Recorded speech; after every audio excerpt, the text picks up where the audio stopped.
don't mind if I just like continually spritz my face throughout this show, right? I don't think I have a lot of control over that. Well, that's true. And I don't know why I'm asking for your opinion because you're a man and like, who cares, you know? You're This is true. Yeah. cis, you're not a het, but you're cis, so Not. which is bad enough. That's correct. But I will be spritzing my face a lot today because I'm on this new arc right now. It's my no makeup arc. Right.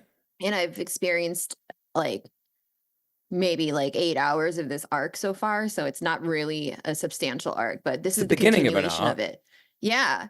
So I'm just trying to stay hydrated. I'm not sponsored or anything, so I'm not going to show you the brand, but like I'm just trying to stay hydrated and dewy and kind of try to amplify my natural face parts. You're looking pretty fresh. Thank you. That's the goal, including like trying to pinch my cheeks to bring like blood circulation to my cheeks. I will say I do have lip gloss on, so please don't. That's. I thought they were just your lips. No, this is not. This is lip gloss. But I've been like pinch my cheeks. So if you see me slap my face, this is all me being a natural glowing goddess. So thoughts? Okay. Huh? Thoughts? Yeah. Yeah. You agree? Uh-huh. Really? What about the part in the middle though? Do you agree with that part? What was the middle bit? You didn't even hear that part, did you? Well, welcome to Red Planet where men ignore women. I have got a brain disease. It doesn't there work was no right. Middle part. I was just trying to make you feel the appropriate shame for not paying attention to each and every part of my recollection of my new arc with my face. I feel that shame every day when I watch Deep Space Nine and I just can't control the plot. I just have no idea like what's going on. You're in it. You're in that show. It's you. It's true. I am in that show. It's very true. No, I'm the same way with so much stuff, which is why like I cannot go to theaters. I'm sorry, like for a number of reasons, but like I'm a bimbo when it comes to media. I need someone, and my community knows this because whenever we watch stuff together, they're always like I'm always just asking like a million like obvious questions, like who is this guy? Why is this happening? And whatever. I just need someone to like feed me the information. So yeah, I feel you with that. It's rough. Yeah, it's rough. And that being said, these two genius brains on display are going to be the sole entities running today's show. So neither of us can keep up with the plot for a single episode of Deep Space Nine without having to like review our notes. And that these are the two people that are also be guiding you through the next 3 hours of it, like, extremely pertinent information to pay attention to. So it's going to be exactly like Cisco experiencing all of his past and present and future in one and having to try and understand that. It's going to be exactly like that for all the listeners of the show today. No, it's like our like ADHD. You have ADHD, right? Yeah. Yeah. Like, how did you forget? How did you forget this? I don't know. Why. Is it because you've got ADHD? About it. I know this. Now that I'm saying it out loud, I actually feel so. You know what? Conrad can cut this out. And now I feel so embarrassed that I didn't like know this because of course you have ADHD. Of course I do. It's like have your like energy. Yeah. And it's True. also like have a mind. Yeah, this is why we're friends. Restart. No. This is it now. We have to go. We have to keep going forward with these fresh wounds. Are we still friends? I don't know. Nah, we're still friends. It's all good. Welcome to Red Planet. We're doing a show. It's me and Kira. And listen, let's get it started. What's the most base thing you did this week, my sweet Kira?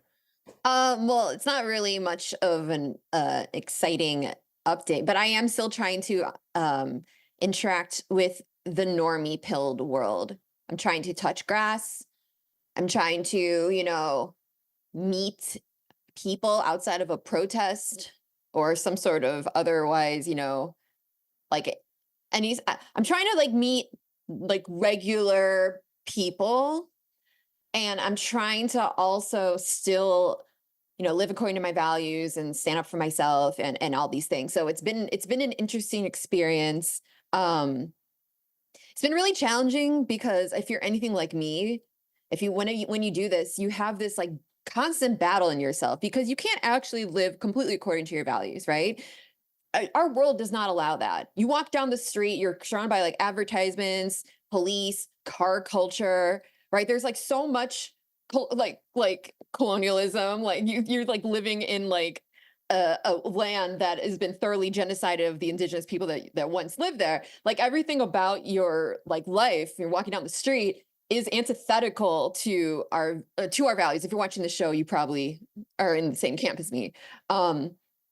So there's always that struggle when you're out there, which is why for many of us, it's like so much nicer to live in like the virtual world, to like have a very, we can control so much more and curate so much more of our environment in that regard. But touching grass, you don't really get a chance to do that unless you specifically try to find only specific grass touching activities.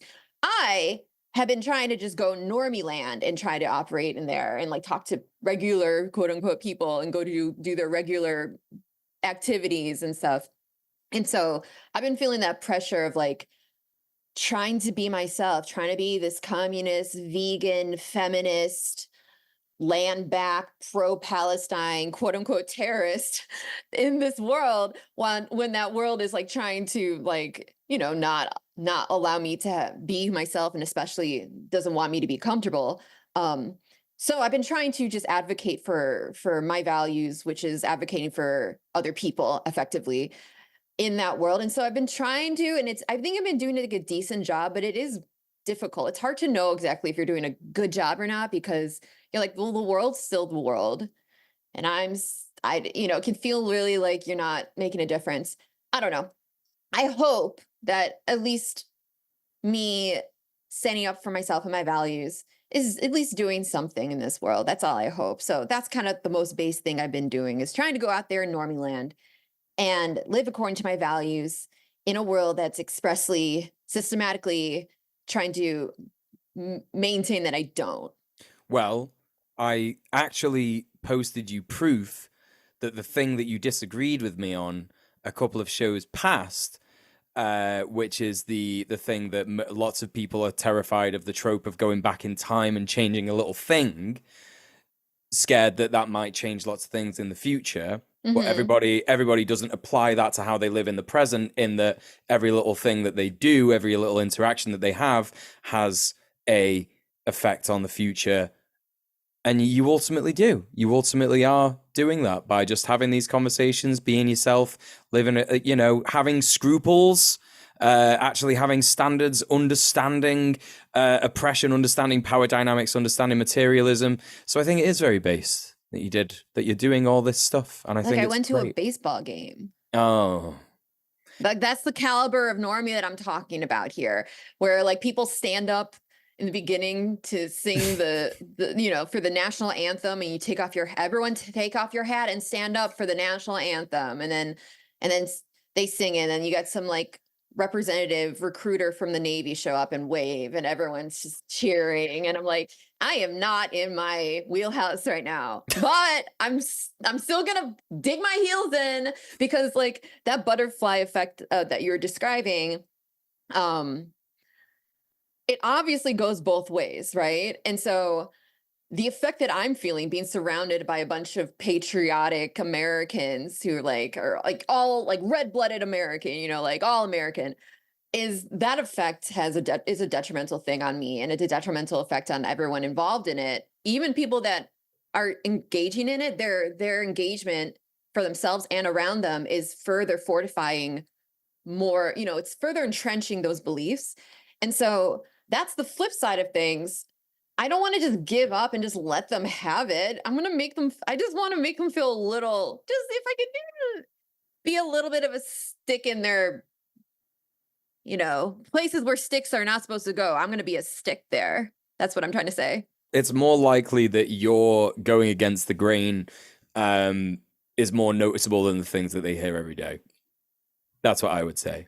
Mm-hmm. Yeah. Okay. So congrats. Thanks. Good work. Great work. Keep it up. Thank you. Thank you.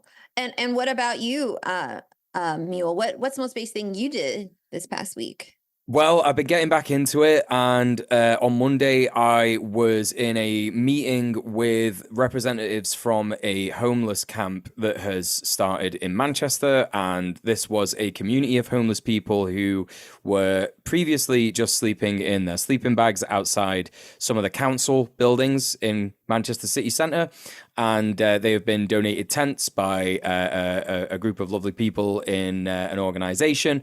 And I went into a meeting with the council with these representatives, and it was very interesting because it's like they wanted someone from Greater Manchester Tenants Union there because they were like, we need someone experienced here.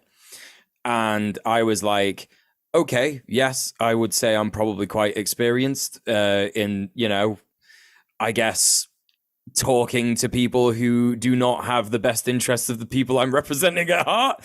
I've been in a lot of negotiations with landlords, a lot of negotiations with letting agents. And I thought, okay, speaking to the council who was supposed to house these homeless people is no different. So I looked through their list of demands and stuff. And before we went in, I said to both of them, I said, look, that they're just going to say, we're doing all this stuff already. And they said, okay, yeah, but what we want them to do is open like a building that they own that's not being used. And I was like, I don't think they're going to do that, but we can try. But we went in there, and of course they weren't interested in any of that. There was a chief inspector of police there. There was a middle management council guy there. There was like a politician / caseworker kind of person there. And it ended up being a situation where I decided to just kind of let them realize how much of a waste of time this is, right? I didn't say that to them.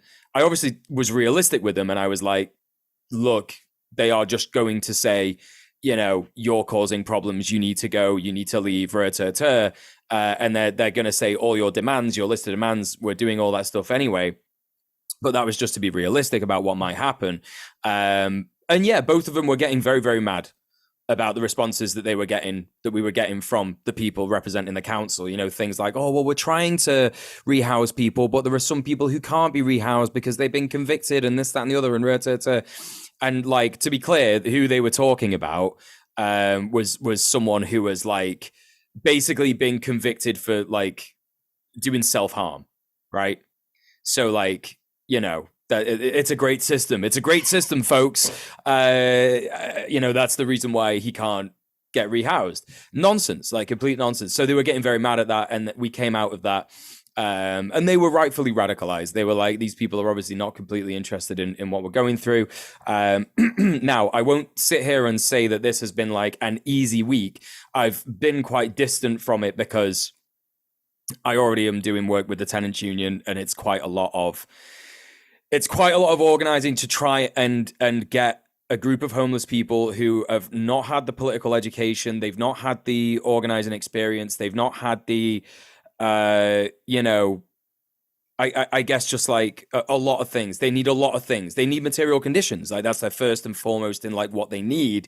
And so it has been like very difficult for the comrades in the union who have been involved, and it's been very like they've done great work. They've done great work in what they've done in the things that they've been speaking to them about. But it's a very difficult thing to do. And the way that I put it last night, I went for a drink with some of the comrades, and I said to them, what's happening is we're seeing homeless people organizing for the first time in Manchester. We're in a constant class war, right? We have to think of the ongoing class war as what it is. It's a war. And in a war, there are lots of new frontiers a lot of the time. It's like an ongoing long thing. There might be a new offensive, there's a new war, and in those new offensives and in those new wars, there can be lots of different, in those new battles, I guess I should say, there are lots of different things that can happen, and lots of things can feel like victories and losses, and there can be like an overwhelming amount of losses that can leave you a little devastated and wondering what's going on. But ultimately, it does not mean that the overarching war is over and everything's fucked and we should just give up being activists and all this stuff. It's very difficult. It's difficult to be out there and try and help people understand, a couple of things. But again, like this education is actually quite easy because I spoke at a little mini protest that we had after the council meeting, and so did Conrad Ben, who's been on the show before with Great Manchester Tenants Union. And all Ben had to do was say some like very generalized stuff about how the council are trying to pit asylum seeker homeless people against British-born homeless people. Whereas in, you know, what they're trying to feed into the far right narrative that there are loads of immigrants coming here all the time, stealing everyone's jobs, stealing everyone's homeless resources and stuff like that. When in actual fact, Britain is like the last point of desire for any asylum seeker. We get like the least amount of asylum seekers in the entirety of Europe. We are like far down on the list of desirable countries to come through. And one of the homeless guys who was literally stood next to me just turned around to me and went, I didn't know that. And it's as simple as that. You know what I mean? Like, this guy might have been like full on invested in that idea beforehand, but all he had to do was listen to a guy who showed that he had his material conditions and interests at heart. You know, you know, he was taking it into consideration in how he was acting. And then he went, oh, you know what? It's probably all bollocks. He's probably right. And that's as simple as it is. So that education, it can be quite easy, but, you know, there are easy things and there are difficult things. And it's an ongoing thing. And I think it's good. And I think it's going to become something. And I think it is going to be great at the very least. You know, it's like I was saying, it's that, you know, butterfly effect. Like we've gone in there and we've done a tiny thing. And like, even though people might not think that it's, you know, done the thing that we want, we've not spectacularly achieved everything that we want with flying colors, but we have certainly like inspired, educated, and at least at the very least given people a little bit of hope that actually like people do care about the homeless, you know what I mean? Like so that's it's been very interesting just sort of like monitoring that, speaking to the comrades who've been like a bit more involved than me. But that was the most base thing that I did this week, and yeah, I'm very excited to see how it develops in the future. Sounds like we're both doing, not to say that our activities are equal in merit or anything, because I don't think they are, but I think it's interesting that we're both pursuing different types of like on the ground education, but in just different ways, in different scenarios. But I think it's interesting, and I would encourage anyone watching this to do that as well, even if it's like a tiny thing, like once a week or something. You know, I know it's hard. Some of us just, it's a really anxiety provoking to have those conversations. It's anxiety provoking for me. And I talk about this stuff like I did when I was a streamer. I talked about this stuff for a living. So like, it's anxiety provoking. I get it. But I think it's really useful if everyone kind of starts to nudge, just to nudge our environment into a direction, just to nudge social situations into a direction. I mean, you see the power of that with our environment right now. And it's not even just like, it's nudges, but it's also like really big, blatant attempts to try to change your perspective. And the reason why so much money and so much like legislation is written to promote doing things like that and to help protect it is because of how effective it is. So if we just start nudging, I think, and you already see the effects of that, how powerful that is. And that's what if I'm going to assign homework right now, I know I'm not the guest for today, but like that's my homework I would assign for our audience, to just do just a nudge, you know, say something or whatever, make a comment or whatever, you know, whatever way works for you. And if you are to do that, then that could mean that you could get involved with something based. And we want to know what base things you've been doing, don't we? You can message us on Twitter, Instagram, or TikTok, or send an email to based@redplanetshow.com. Include your name and pronouns if you're cool with that, and we may shout it out in a later episode. And yeah, that would be really, really, really good. And I've done it again. I've made it awkward because we are supposed to leapfrog over each other in the way that we present the show. And the first news story is by me. So Mule, what have you got to say about the London squatters? Well, thanks, Mule. Here's what I've got to say about the London squatters. This is the news segment. We're doing the news. London squatters move into Gordon Ramsay's pub. Bloody hell. It's fucking raw. A group of 6 squatters have taken occupation of the York and Albany Hotel in London, most recently the site of a Gordon Ramsay gastropub, and presently listed as for sale. At least 6 people have reportedly. It's listed as for sale at £13 million. At least 6 people have reportedly assumed control of the property, boarding up the windows and posting a notice stating their intent to continue to squat and use the property as an art venue and cafe. And I just want to start on this particularly to talk about how that is super important.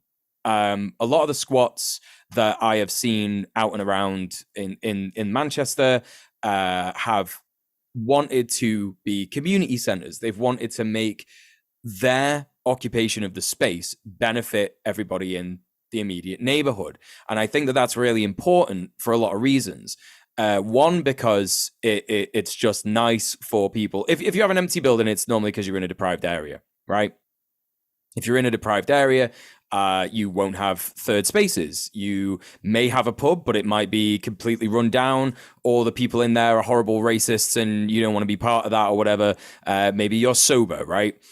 And if you have that third space, then amazing. Like this is something that can be provided for in having a squat and then presenting it as a third space community center. You can hold arts and crafts days. You can hold, poetry nights, music events, all this stuff. Really, really important.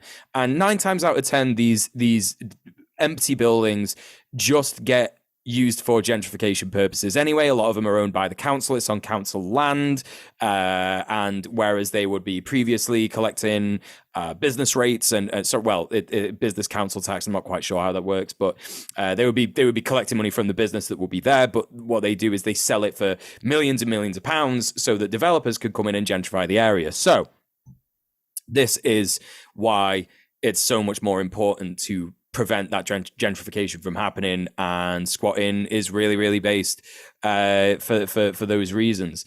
While the UK passed the law in 2012, which makes the act of squatting illegal in cases where the squatter has trespassed upon the property, said law only applies to residential buildings.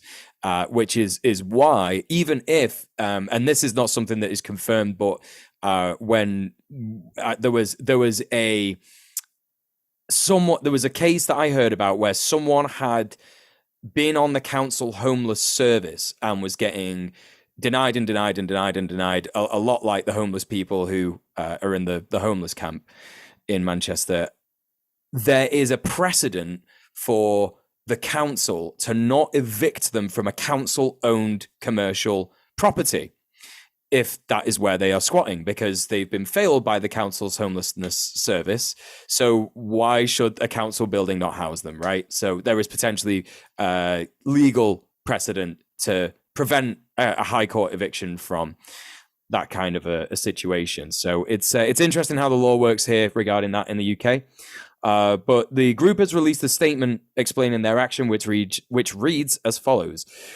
We are occupying the York and Albany Hotel in Camden as the Collective Camden Art Cafe. We aim to open our doors regularly to anyone and everyone, particularly the people of Camden who have been victims of gentrification and parasitic projects like HS2.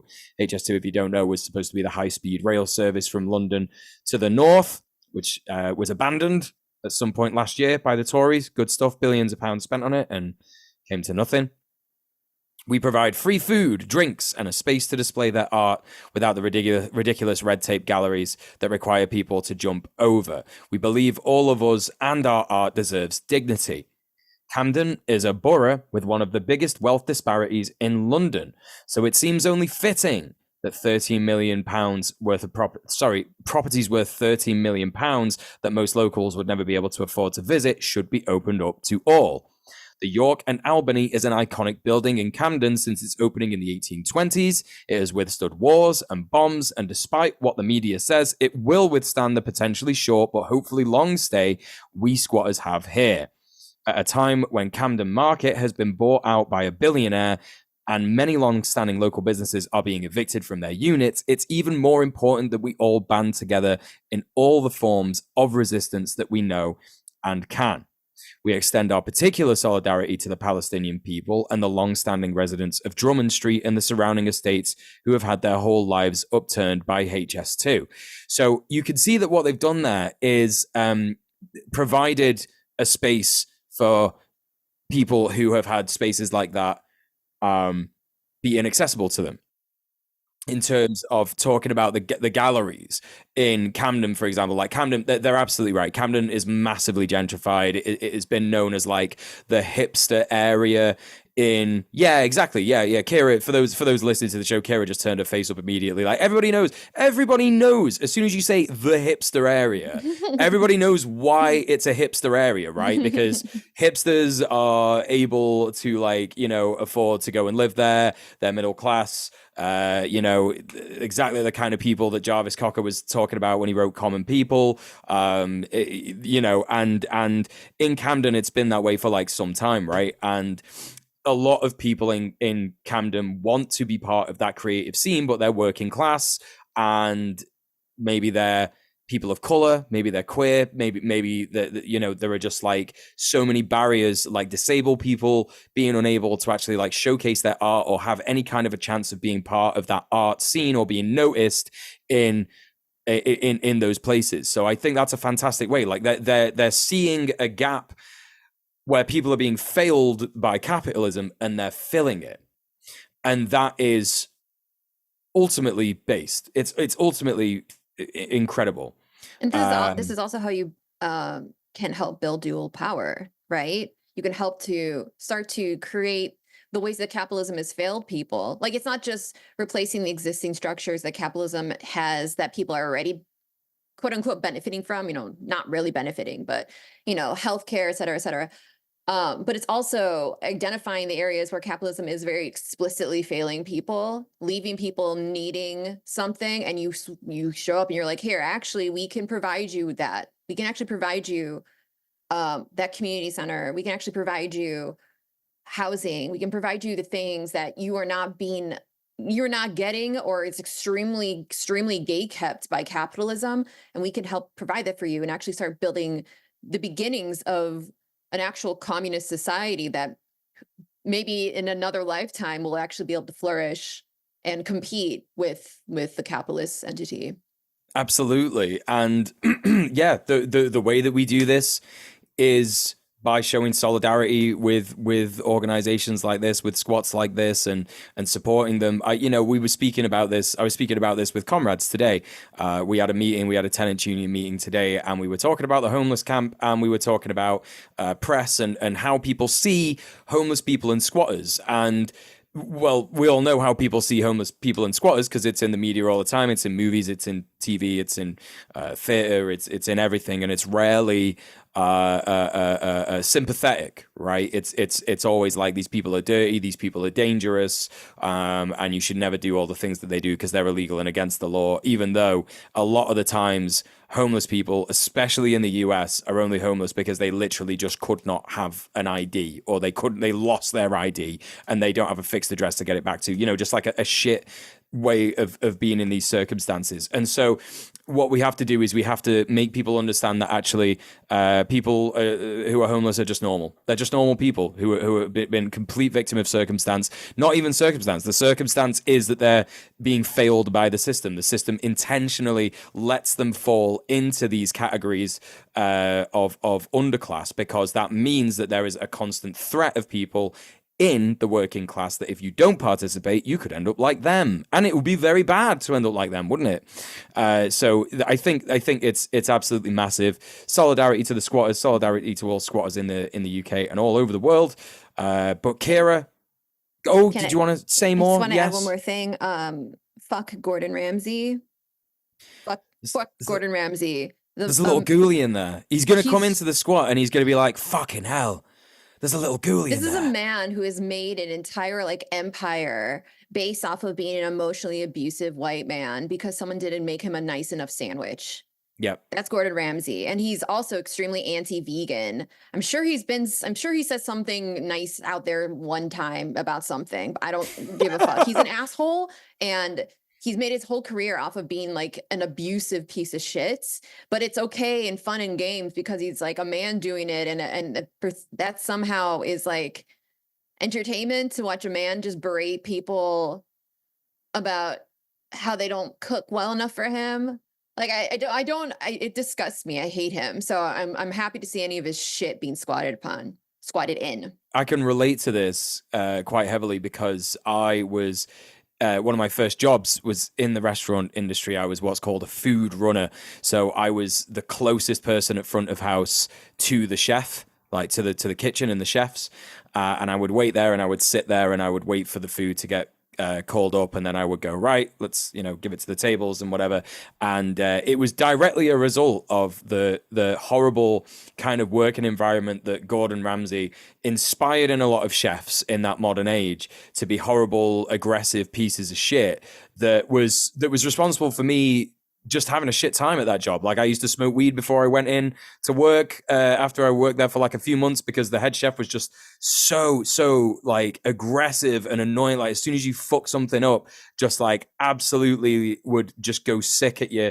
And then when he realized I was getting high, and this was a big like ex-military Bulgarian guy, and I just like have this like very unique moment of memory where I came in on a Friday night and he looked me in the eye and he went, "You've been fucking smoking weed again, innit?" Like dead loud, and the whole restaurant heard it. And I was like, yeah, but it'll be all right, chef. And he went fucking so wild and like threw a pan across the fucking kitchen and all this shit.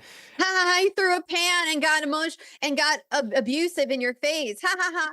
I love that. Just so Gordon Ramsay. Entertainment. What a cool personality. Is actually really alpha and really like shows that you're really, really good at cooking. That's what it is, isn't it? The more angry you the are, more emotionally abusive and the more like physical intimidation tactics you can do, the better chef you are. And that's fun. That's fun. I love it. Haha. I love Gordon Ramsay. Yeah. So there you go. That was that. And fuck Gordon Ramsay. Also, funny thing about Gordon Ramsay, final bit on this story that's just not really related to the squat or anything. But Gordon Ramsay, what's he known for? He's known for not liking frozen stuff, isn't he? He doesn't like frozen stuff. But anyone who is listening to this show right now, I have two pieces of information for you. One, it's actually more healthy. And I know this because I heard this thing from like a doctor on TikTok and I researched it, and it's true apparently. Fruit and veg that is frozen is more healthy for you than not frozen stuff, because if it's frozen immediately after getting picked out of the ground, it retains a lot of the moisture and it retains a lot of the nutrients and all that kind of stuff. The cold doesn't necessarily kill all the nutrients and vitamins in stuff. No, you don't understand. Gordon Ramsay hates poor people. That's true, which is why he created his line of poor people food, which is his prepared frozen meals, isn't it? He started his own line of frozen meals. Lasagna. He's got a lasagna. He's got another kind of pasta. He's got a shepherd's pie, which isn't actually shepherd's pie because there's beef in it rather than lamb, because it's cheaper to have beef in the USA because lamb is like an exotic meat for some reason. And which one's the one with beef? It's called something. Cottage pie, right? Yeah. Yes. Oh my god. Yeah, very good. Like this line of contradictions. It's a contradiction line of stuff from Gordon Ramsay. So we all know that he definitely friend of the show. Friend of the show, Gordon Ramsay. He watches Red Planet and he goes, "These fucking communists. What are they fucking doing? This fucking vegan. This fucking vegan. She's always fucking. You never speak about vegan stuff. Literally, never even mention it. And like, yeah, but that means it. But it's when I do mention it, they're like, "See, vegans can't ever shut up about being." They never stop. They never stop. They never stop. Like me. Anyways, talk to us, Kira. Yeah, let's talk about more food. So food California, stuff. Food stuff. California fast food workers have received a 25% increase to minimum wage. So on April 1st, which is huge, on April 1st, a new law took effect in California, raising the minimum wage for fast food workers to $20 an hour. The law also introduces a fast food council made up of representatives from the restaurant industry and workers.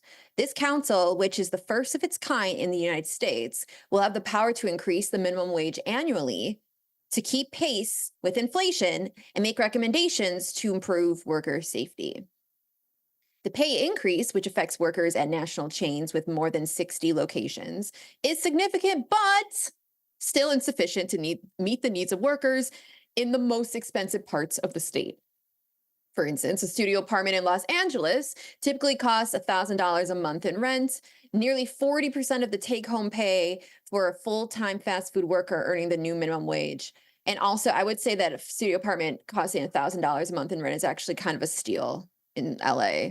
Yeah, it would be, right? Which is just absolutely mind blowing.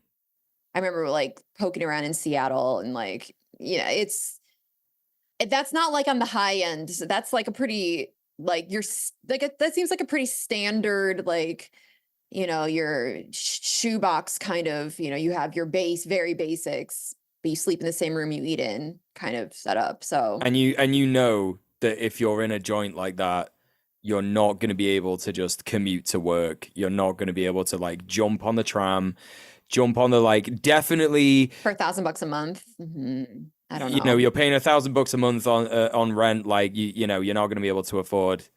Oh, it's just wild. It's just absolutely wild. And it's interesting. It's good. It's proof that union pressure works, though, right? Like this. Yep. This is good, even though it's not quite enough. It's still incredibly good. Like 25% increase. If you are like in a situation where you're not in the most expensive part of the state, fantastic. Like this is going to be life changing, right? It's going to be like 25% is, yeah, it's just wild. But So no, that's great. but like you're saying, it is still insufficient. And here's the secret: all labor efforts are always going to be insufficient under capitalism. Not to say that we shouldn't keep fighting, but this doesn't mean that organizing isn't. I just want to make it very clear that organizing is good, and even though it's still insufficient for many people, in California, this increase in minimum wage is still a substantial increase, showing the the positive result of organizing. And just to remind you that capitalism is always going to fuck over the worker. It's just the reality. Unless we're abolishing the system, like in the process of, unless we're like in that arc, it's always gonna be shitty to us. So we have to just keep organizing, keep fighting, and keep demanding. Let's take the analogy that I introduced earlier. It's a war. It's a class war, and one of the oldest and more battle-tested fronts is the workers' rights front, and they know how to get results. So there are going to be constant wins that we see on the front of workers' rights because people know exactly how to organize in that regard. It's been very successful over and over and over again. But as you say, it does not mean that the war has been won. It means that some battles are getting won. It's good. It's progress. And these victories are important to remind us that actually, yes, we can win and we will win. We just have to keep going. So yeah, and I did the thing again. I chirped in with my little bullshit. Neil. Oh, what? Yeah, Westminster Bridge. that's right. I'm feeling a sensation that there's something going on in Westminster Bridge. Could you fill me in on that?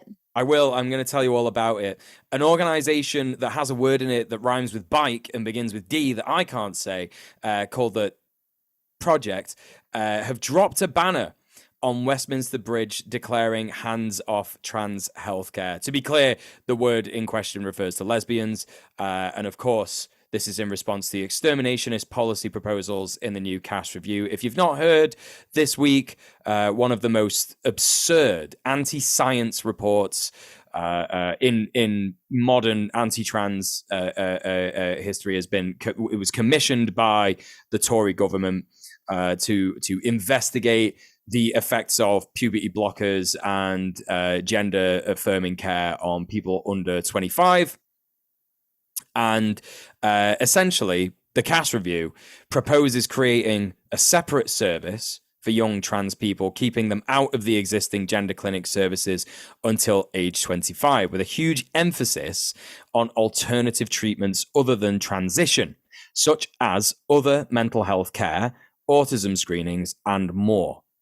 The report talks as though such a service will provide gender care and all the other care young trans people might need, but because of the implicit medicalization, it doesn't talk about them being trans, but rather young people experiencing gender distress. And that last bit is in quotes, young people experiencing gender distress.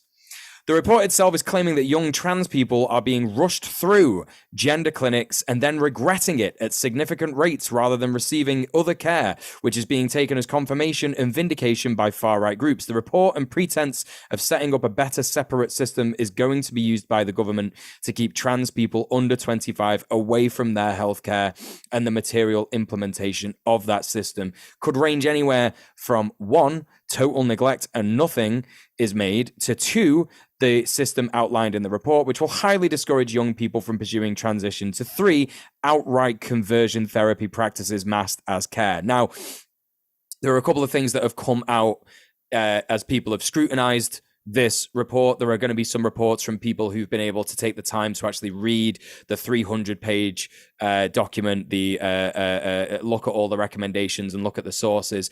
But some things that I have seen personally already that have come out of this is that one of the sources that Dr. Hillary Cass, by the way, who went to meet Governor Ron DeSantis to confer with him about his state's particular anti-trans care and lobbying and all that kind of stuff. Hillary Cass, who also follows LGB Alliance. Hillary Cass, who also follows the Israeli Defense Forces. Hillary Cass, who also follows Transgender Trend, another, extremely transphobic hate group. And Dr. Hillary Cass has actually cited as one of her sources in this quote unquote scientific document the far-right fascist YouTube channel Thoughts on Things and stuff. And there are a couple of videos that she cites which are basically just nonsense, no scientific references in those videos about how she cites YouTube videos as sources, a YouTube video as a source, and this is a person we're supposed to be taking seriously. And we're supposed to be being like, thank you so much for your very thoughtful input. We will now no longer have healthcare. They're going to implement they're going to implement government policy based on a hateful person who is clearly biased, who used completely bizarre bunk sources. And not only that, also discounted over 100 studies that were done on transgender youth and puberty blockers because they didn't meet her extremely high standards. And these are her own personal standards, by the way, not scientific standards. A lot of these studies are peer reviewed, widely accepted, and the review has already received criticism from the scientific community in Australia, where there was an Australian person who basically an Australian scientist or doctor, I can't remember her name, and she said the Cass review is clearly biased. It really doesn't take into consideration a lot of the science and the studies that have been done, and we won't be implementing anything of the sort in Australia. So that's good news for there. However, yeah, it is just like absolutely awful stuff. Unrelated, check out, things like, I don't know, there are topics that you can check out, like about DIY HRT. I don't know a lot about it, but there are lots of ways that you can learn about that kind of stuff. I would never encourage anyone to break the law, but we can only really expect people who are desperate for a thing that they know exists to obtain not that being thing. provided through the channels that we're supposed to be getting these resources from. Yeah, they're not being provided these resources. They're not being provided these services. And these are things that a lack of which could kill them. Yes, and they will just simply obtain them by other means, and that's just how it is. I will say that I echo Mule's sentiment. Don't do anything illegal. Every time you have the urge to do something illegal, take out a piece of paper, draw a box next to that, write Joe Biden, and then check it. I want you to vote for Joe Biden every time you have the urge to do something illegal. That's the right way to do it. The law is the arbiter of all morality. Joe Biden will save us. Joe Biden will. He's constantly, isn't he? He's constantly using his executive powers as the president to protect transgender people. He's constantly doing that. None of the bad stuff that happened to trans people happened under Joe Biden. So we can all trust he said him. He's for trans rights, so he did say he's for trans rights, didn't he? So what else can the man even do? He's done it all. You know what he's also doing, isn't he, Kira? He's having stern words with Bibi over the phone, isn't he? He's having stern words with Bibi over the phone. He's not funding a finger wag. A big wag of the finger. No. No. So tell us a little bit more about the things that he is having stern words about with Bibi over the phone. Sure. I will get to that, and that's near the end of this upcoming segment. As you know, I am the unofficial Palestine person of the Red Planet. For some reason, Nah, we voted you in. You're official. You're official. We voted you in. Sorry, excuse me. I'm the official. I don't have a badge. She's or anything, elected. but She's elected. I've been elected. I provide you with like the Palestine report every week. Just like every week, I just want to just remind you that this is not even remotely a comprehensive analysis or review of what's been going on over the past week. Or in this case, a little bit more, because I'll be touching on stuff that happened in the beginning of this month, as well as this past week. This is just, in the allotted time we have, which is not a lot of time. This is me just talking about the things that I think need to be discussed, some things that I think maybe don't get enough attention, so on and so forth. So let's start. Now, this is not in the past week, but this is the beginning of the month, and April 1st. And the reason I'm bringing this up is because it, first of all, needs to be discussed necessarily. But second of all, it's also really important to the context of the thing that comes after it. So on April 1st, Israel struck the Iranian embassy in Damascus, Syria. So Israeli airstrikes destroyed the Iranian embassy's consular annex in Syria on April 1st, killing and wounding everyone inside. Iran's ambassador to Syria, Hossein Akbari, told the Iranian state TV that the attacks were executed by F-35 fighter jets. 16 people, including several Iranian Guards members, were killed when, quote, Israeli missiles destroyed the building of an annex to the Iranian embassy, end quote. And this resulted in the deaths of 7 IRGC members. IRGC means Islamic Revolutionary Guard Corps. This also included 5 Iran-backed militiamen, 1 Hezbollah fighter, 1 Iranian advisor, and 2 civilians. So a senior Quds force commander of the Islamic Revolutionary Guard Corps, Brigadier General Mohammad Reza Zahid, was murdered.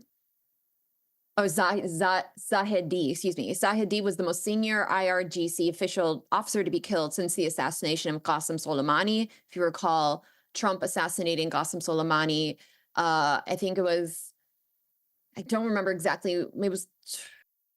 I want to say 2020.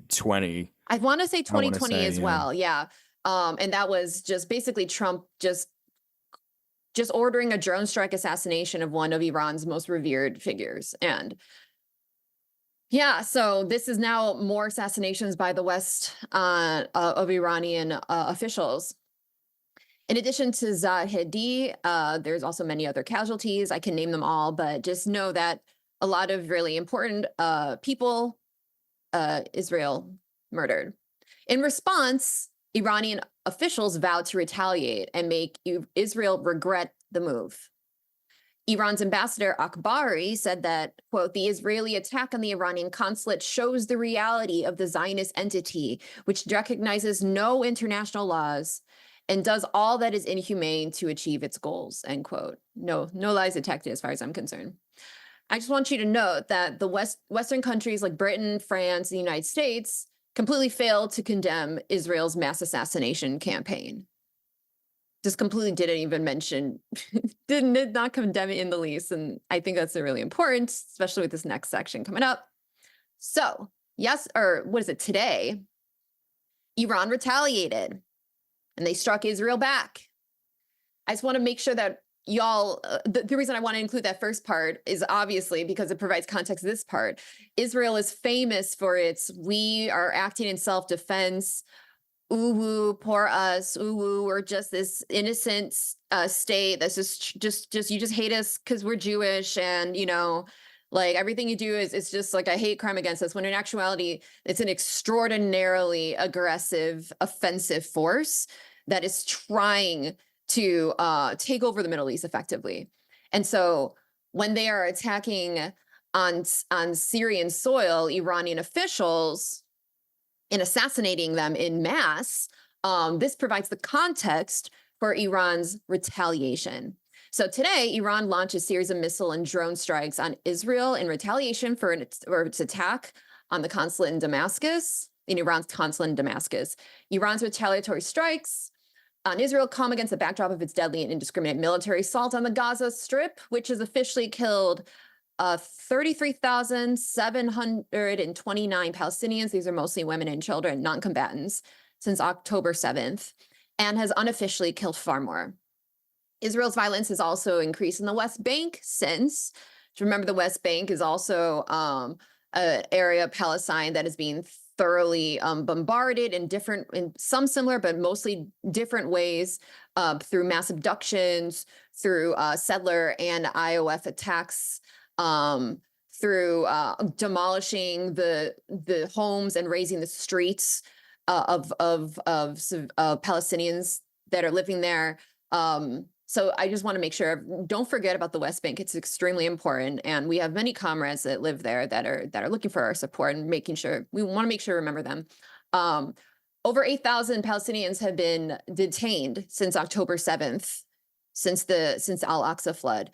In Like I've always said every week, basically, it's important to note that because with the hostage exchanges that have been initiated by Hamas, which is one of the major reasons why Al-Aqsa flood on October 7th occurred, was because Hamas very correctly recognized the illegal seizure and detainment of so many Palestinians by the illegal occupying entity called Israel.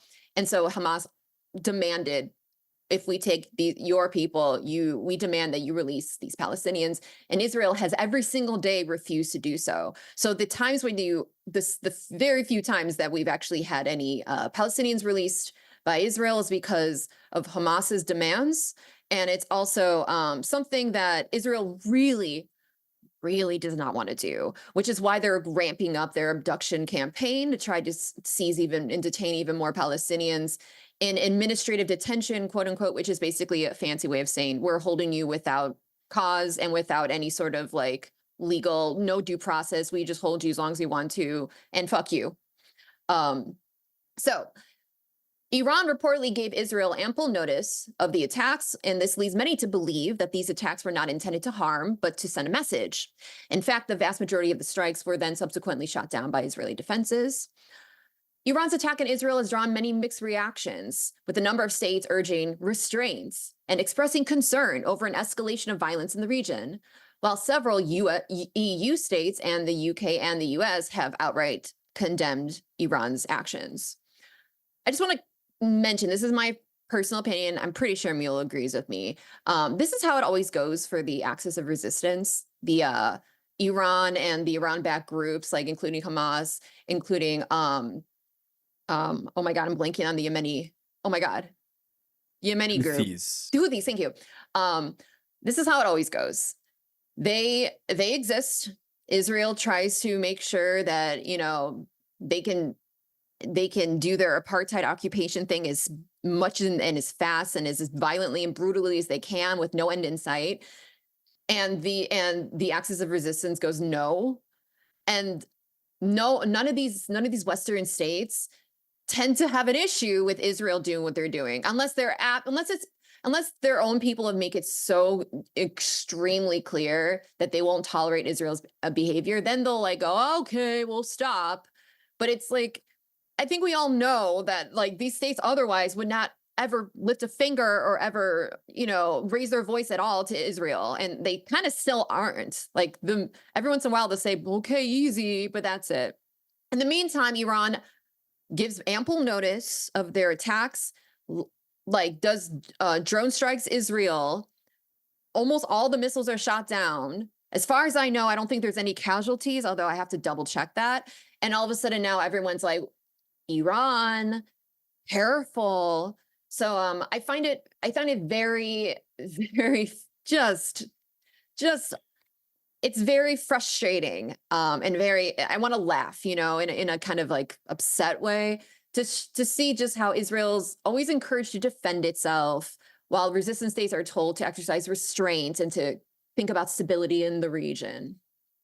Yeah, I think from what I've read, it is only military personnel that have died as a result of Iran's strikes, and that's because they hit the. And this was wild to me. I had no idea that this would even be possible because it's all the way over Saudi Arabia, like the geographic location of Iran in relation to Israel. Like there's a whole like couple of states in between Iran and Israel, and the Saudi military and the Jordanian military sided with the Imperial Corps and shot down some of the missiles.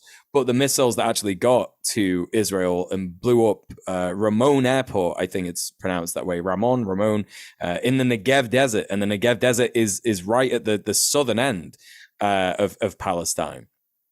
And so, in terms of like, the occupation and what it's doing there, they have this like big kind of air base. It's an airport. I think it doubles as a commercial airport and a military airport. But they've all been military targets. They've all been places where there's been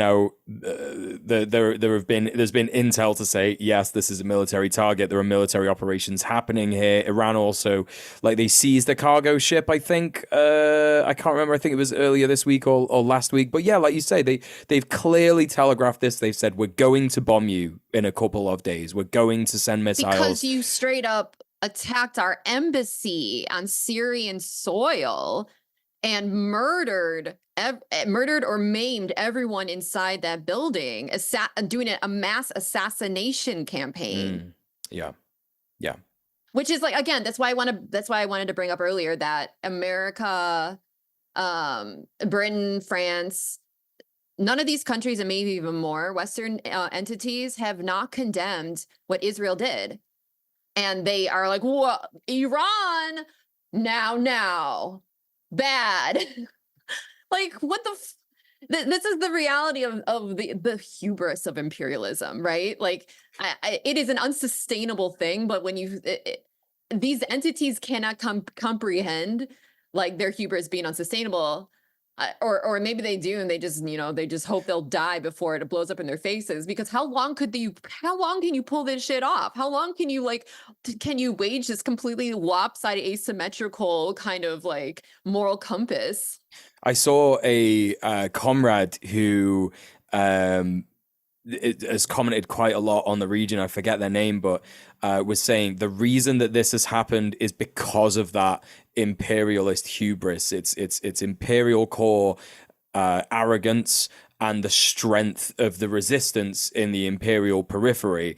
And now those two things are colliding. It's like, well, some people will say, well, Iran doesn't really count as resistance. And it's like, yeah, well, it does. It's an imperial periphery country. It's been constantly attempted to be, had war waged on it by the empire, I think it totally Israel. counts, even if you don't agree, and I don't agree with much of what the Iranian government does.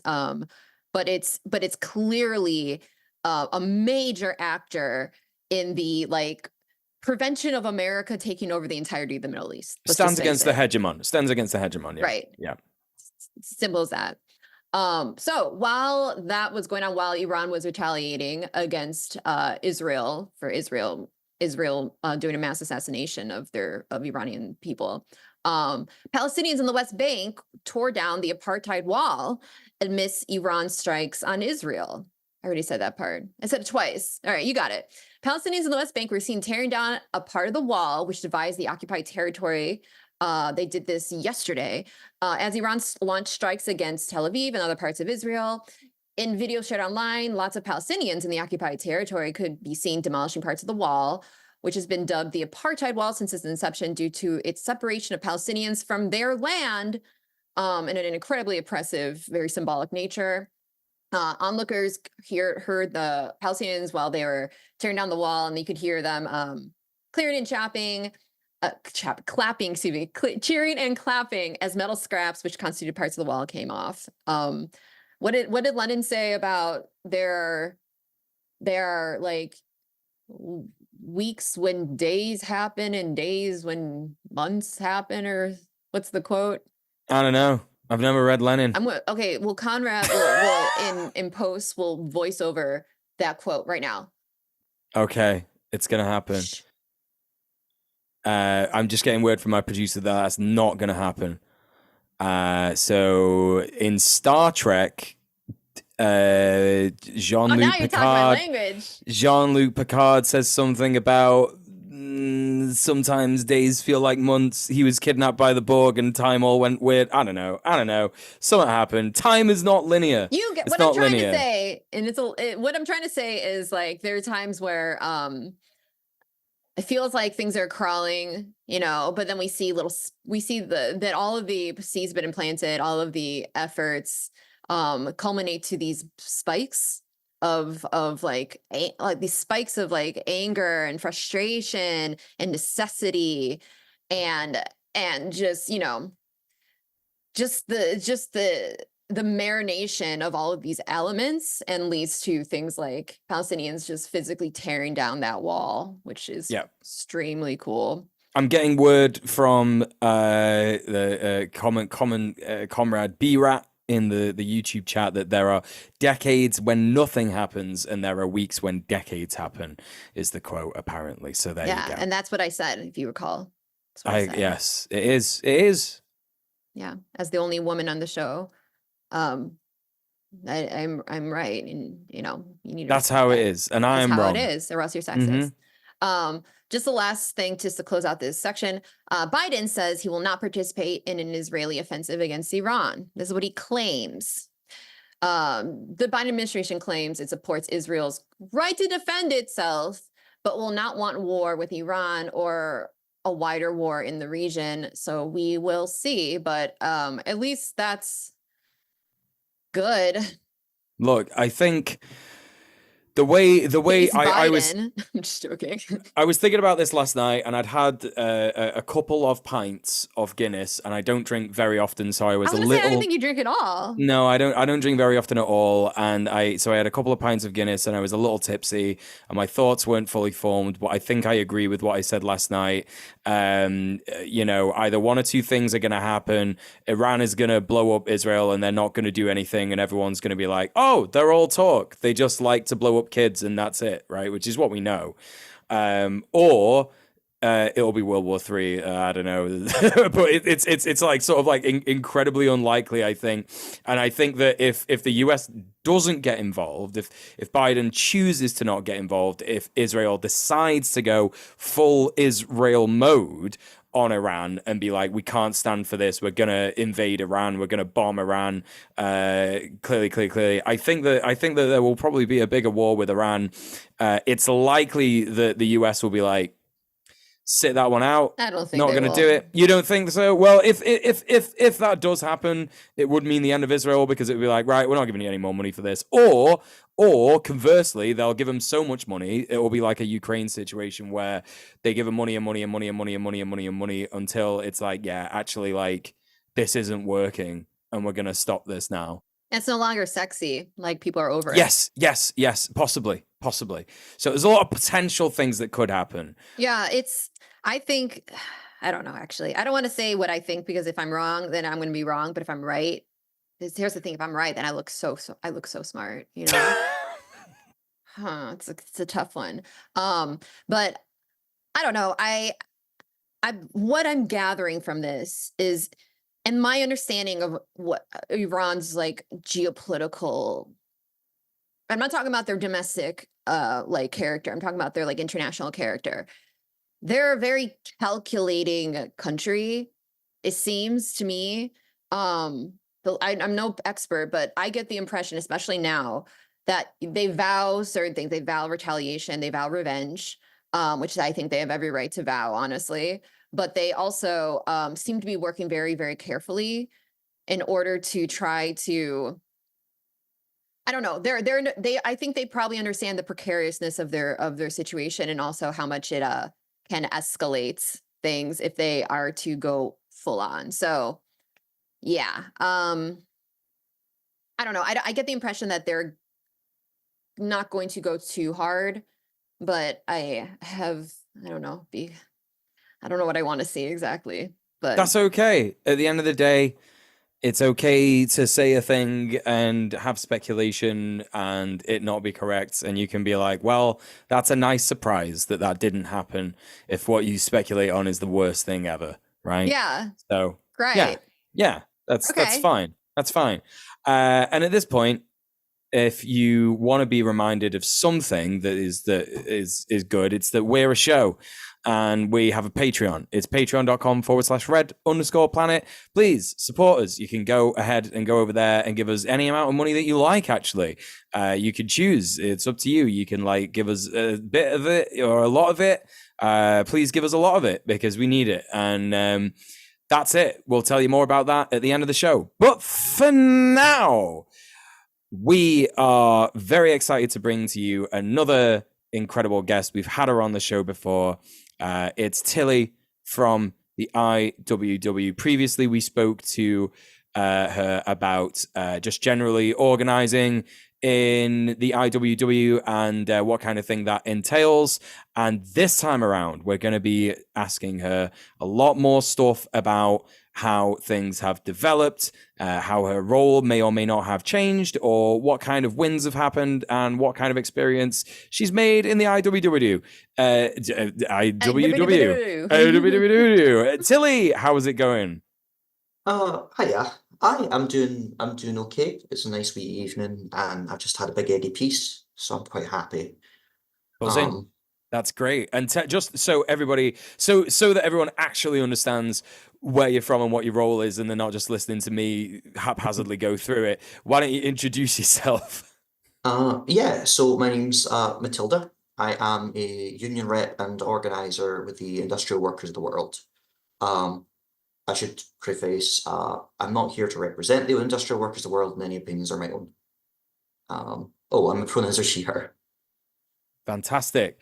So very, very like exciting because the last time we had you on the show was like probably 2 years ago, a year ago. I can't So long remember. ago, yeah. So long ago. And we're still But doing this show? can you believe it? I I can't. can't believe the revolution hasn't happened yet. This Well, is bullshit. people keep subscribing to our Patreon. That's the thing that's And then keeping that means capitalism you going. got to keep doing the show. You got to give the people what they want. What's that old song? As soon as this pub closes, the revolution starts. Oh God, yeah. God, yeah, because like I said, like the last time we had you on the show, it was so long ago that I think it's important that we have like a big refresher about all of it. So talk to us a little bit about the kind of stuff that you do with the IWW first. Mhm. So my role with the IWW, I do a couple things. Mostly what I do is when new organizing campaigns pop up or like organizing campaigns need to be supported, I will kind of go along and basically help uh, train folks in how to organize, support them through the organizing campaign from the outside, that sort of thing. I'm currently out of work, so normally what I would quite like to do is do it myself from the inside, but you could supporting folks is still very good. I also do a lot of the backline work, so a lot of like sending emails. And lastly, I am a union representative, um, which is I was a union representative when we talked last, but I've taken on quite a few cases since then. Um, and what a union representative is, it's I overheard some of what you were talking about earlier with representing those homeless folk. It's quite similar, basically, when folks have an issue in their workplace or want to raise an issue with their workplace. Um, a union representative, if you remember, will come along and basically help you kind of say your case to the union or to the boss rather. And it also shows those in power that there is an organization beyond just the individual there, and that's a huge leverage point. It's exactly the same as me. Well, the renters union, the tenants union, we took that kind of stuff from the way that trade unions do it, and you know, we go along with our members to their letting agents, to meetings with their landlord, etc., for exactly the same reason. And it was so interesting. So like, yeah, my memory's coming back to me. And I think when we spoke to you last, it was more about like how to unionize your workplace, right? It was like, because that's what a lot of the IWW does. And so talk to us like a little bit about that, because obviously like you've had so much more experience, you were experienced back then, you've had so much more experience now. What would you say is, I guess, the most important thing to think about when you're thinking about unionizing your workplace? I know it's a big subject, and maybe we don't have enough time to. I think in terms of like the kind of biggest thing I would bear in mind is I think it's important that as organizers, we don't think of ourselves as distinct from the other people in the workplace. I'd quite like to have a chat about this as we're talking a bit more about rep work, but there's a concept called accompaniment. But the idea is, you know, I always get quite frustrated when leftists talk about, oh, the working class will finally wake up, or the working class hasn't woken up, or all this, because at the end of the day, we are the working class, we're awake, so Yes. they're already fucking awake. Um, I very much think that what's important is that when you're looking to organize, and this goes for anything, but I think it especially is true for union organizing, you actually get to know people, get talking to them as a human being, talk about the things you like, talk about the things they like, and um, basically don't think of folk as like sleeping sheep that need to wake up. I think honestly that's the biggest thing, is just talk to folk and get to ken them. I that is so important. I had this conversation with comrades from the tenants union today about how we are comrades first Mhm. and friends sort of second, really, because you know, if your friendship with someone is good and great, right, but being a comrade is something a little more special, because it's that connection and that knowledge that we absolutely are in solidarity with each other in our struggle against the owner class, the ruling class, the landlord class, if we're talking tenants, the ruling class, the you know, the bosses, if we're talking working unions. And it's yeah, I think it's really important to make sure that like we're just it's hard, right? Because you can get someone who understands absolutely what a union is supposed to be about, but has that neoliberal idea of like, oh, I'm paying for a service, right? I'm paying for a service here, and you know, this company should be fulfilling this service, and that's a very difficult. Like that's really getting into the nitty gritty of breaking out of that brainwashing and building a proper class consciousness. Mhm. I think that what you're saying there is absolutely is very important, because one of the things that, and honestly this was one of the big things Thatcher did, was turn unions from institutions that pushed for radical change into institutions that were primarily defensive.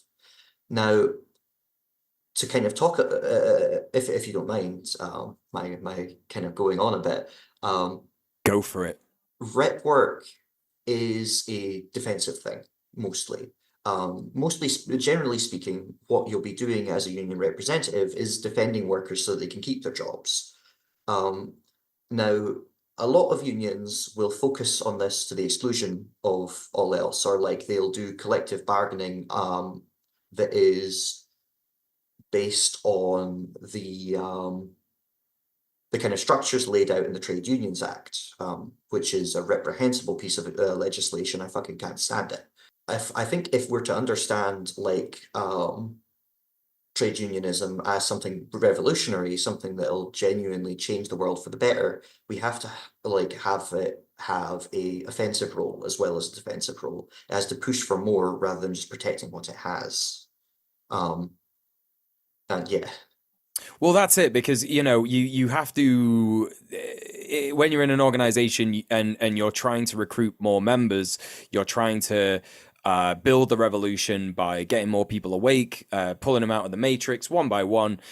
You have to make sure that they understand what the vision is, right? Because the vision is an end to oppression worldwide. It's an end to capitalism. Like, they have to understand that they're doing the revolution in some fashion, right? So, the way that we do this with GMTU, for example, is we say, okay, well, what is our vision? Our vision is housing rights for all, right? Housing is a human right, and no one is homeless, right? Because that is just, it's very easy for people to get behind that. So I imagine that that's quite a bit more difficult with the IWW, because a lot of people don't want to hear that word, cooperative, seizing the means of production, starting a cooperative, all this kind of stuff. It's difficult, right? I think to some degree, I think a lot of folk often think of that stuff and then they think of like propaganda that bosses constantly push out, right? Like in the media or in like even in the workplace themselves. You'll think of unions and you'll think, oh, these are a bureaucracy that gets in the way. You'll think you know, these are communists or these, I think one especially is like, it's true, bosses will fire you if they find out you're in a union. Um, it's not legal to do that, but they do it anyway. Um, but I think in terms of like radical education, I think a lot of that comes like when you see you have power and when you are in a community with people, you kind of come to it on your own. And especially like one of the things that we do in our organizing is we very much try to ask people proactively for their ideas, for what they think. Because if people come up with a revolution on their own, then, that's, a lot more, something you're a lot more willing to fight for. Um, and we do that by like, agitate, educate, organize is the old slogan. Agitation being talking a little bit about like asking questions like, how do you feel? What problems are there in the workplace? These sorts of questions. Education being questions that encourage people to consider that there are things they can do about it. And then organization is when you pull that all together. But in the union organizing trainings that I run for the branch, one of the things that I do mention is like, yeah, what we like to encourage is it won't happen immediately. In fact, it'll probably take many years, but we do encourage workers to organize to seize the workplace that they work in. Eventually the structures that they are building should replace management and become like something sustainable and actually good for them and their communities. Yeah, that's the interesting part. It's giving the leading questions to people who are just joining the organization. Yeah, it's so interesting, like how some people can like come to it. Say leading questions so much as Mm. open questions, Yes, right. because there are leading questions that are used. There's the old framing the hard choice, which is a thing that they would do, especially back in like America. What they would do if they really needed someone on side, they would basically frame the hard choice like either you join the union and fight for something better, or you work in this shit job for the rest of your life. And that is a bit of a leading question, but sometimes you do need to do those. But the way I find is very useful is asking folks how they feel, asking folks like what if they could change anything, what would it be? That sort of thing. Because the fact of the matter is, every single fucking workplace is full of inefficiencies. It's full of exploitation. Um, and uh, when you're asking these sorts of questions, what you're kind of really doing is encouraging people to think about the way that they are being exploited, and then very quickly moving on to, right, what can we do about it before they just feel hopeless? Hmm. No, that's a really, because right now I'm trying to find ways to talk to people that are a lot of what a lot of what I've been doing lately is trying to talk to people that don't, necessarily have my explicit values, but that I think, just opening conversations. And I don't want to tell them what to think either, because like you said, like no, very few people want to be told what their values are going to be, right? If we think back of like the values that we have, how do we get them? It's always really difficult to be able to do that. We tell ourselves our stories, but like who knows actually how we got to where we are. But I doubt that anyone's like, well, I was having a conversation with someone who told me that I'm immoral and that I don't know and I'm a sheep and and then they told me all this stuff and then I was like, yes, that is correct, I actually now have those values. Like nobody has a story that's like that. It's Mhm. typically, it feels like they discovered a thing, even if that discovery is like in the form of a website or like a streamer or something. But it's, I my experience talking to people is that they kind of feel like they kind of like dug up, they kind of unearthed these ideas, and the reason they got to these ideas is because they were asking these questions, because they were feeling very disgruntled and very like unsatisfied, to put it lightly, with the state of things. So um, Mhm. I I really appreciate you saying that and talking about how to have these conversations, because sometimes it can be really frustrating. You want to take people and shake them and be like, listen, but no one changes their mind and has the courage. Honestly, it's scary. There's a lot of courage that needs to be had to start to question things that you never thought to question before or were afraid to question, and shaking them into it is not going to work. I think, yes, I that reminds me a lot of something that I often um have to explain to people when they're asking like what when they don't understand like the transphobic reactionary movement, or like even actually neo-Nazi fascism. Um, at the end of the day, a lot of these movements, the way that they proliferate is by they find someone who is alienated and feels oppressed by their life, their modern society, and then they tell them that their problem is because of scapegoats, because of trannies, because of because of Immigrants. immigrants, that sort of thing.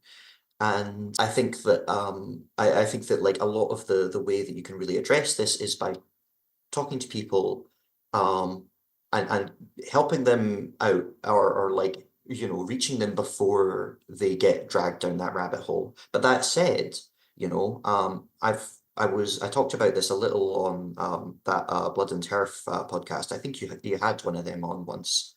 Um, but I myself did have a period where I was down that like transmedicalist rabbit hole. And the thing that really helped me kind of get out of that was having a community around me who were all, punks and anarchists, who basically repeatedly had a conversation with me saying, right, you get that this is bad, right?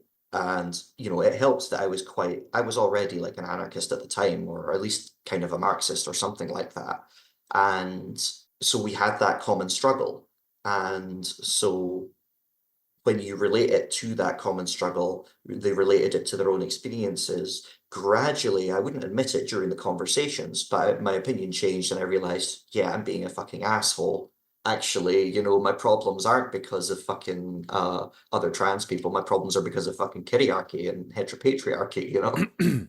Well, this is like Jade from Don't Pay was on our last show, Mhm. and she was talking. Someone in the question asked, sorry, someone in the chat, the questions at the end of the show asked, like, what do you do if you're in an organization and someone, exhibits these reactionary ideas.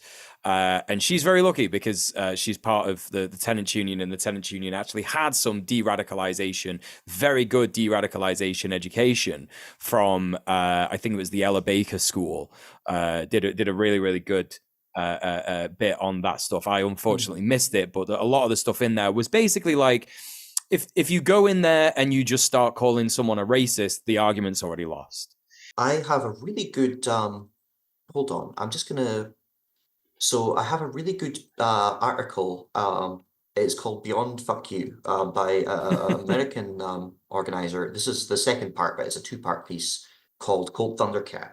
And basically, they kind of talk about how to get people who maybe have some, sexist ideas or homophobic ideas to stop doing that without just saying fuck you, and instead working out how to organize with them. Because at the end of the day, if we want to build working class power, that does mean organizing with the working class. And sometimes they'll be wrong.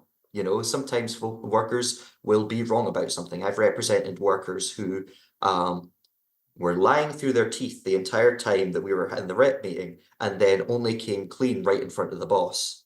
Oh boy. And then I had to very quickly take a time out and say, okay, so you were lying to me. So how are we going to change this whole case so that you can still get off?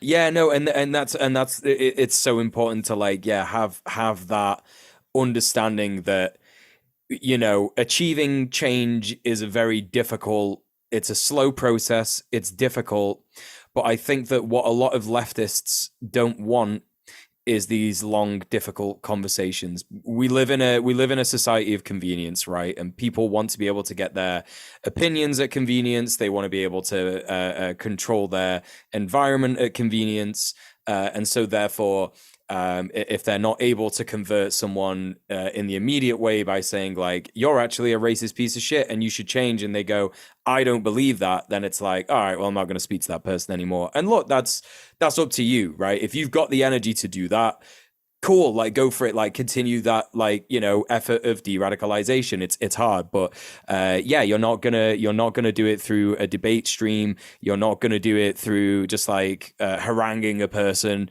and you have to have these strong bonds, and really a lot of resilience to not because it is easy. It's very human, actually, to want to turn around and go, actually, you're a fucking transphobe, you fucking loser. You know what I mean? Get out of here.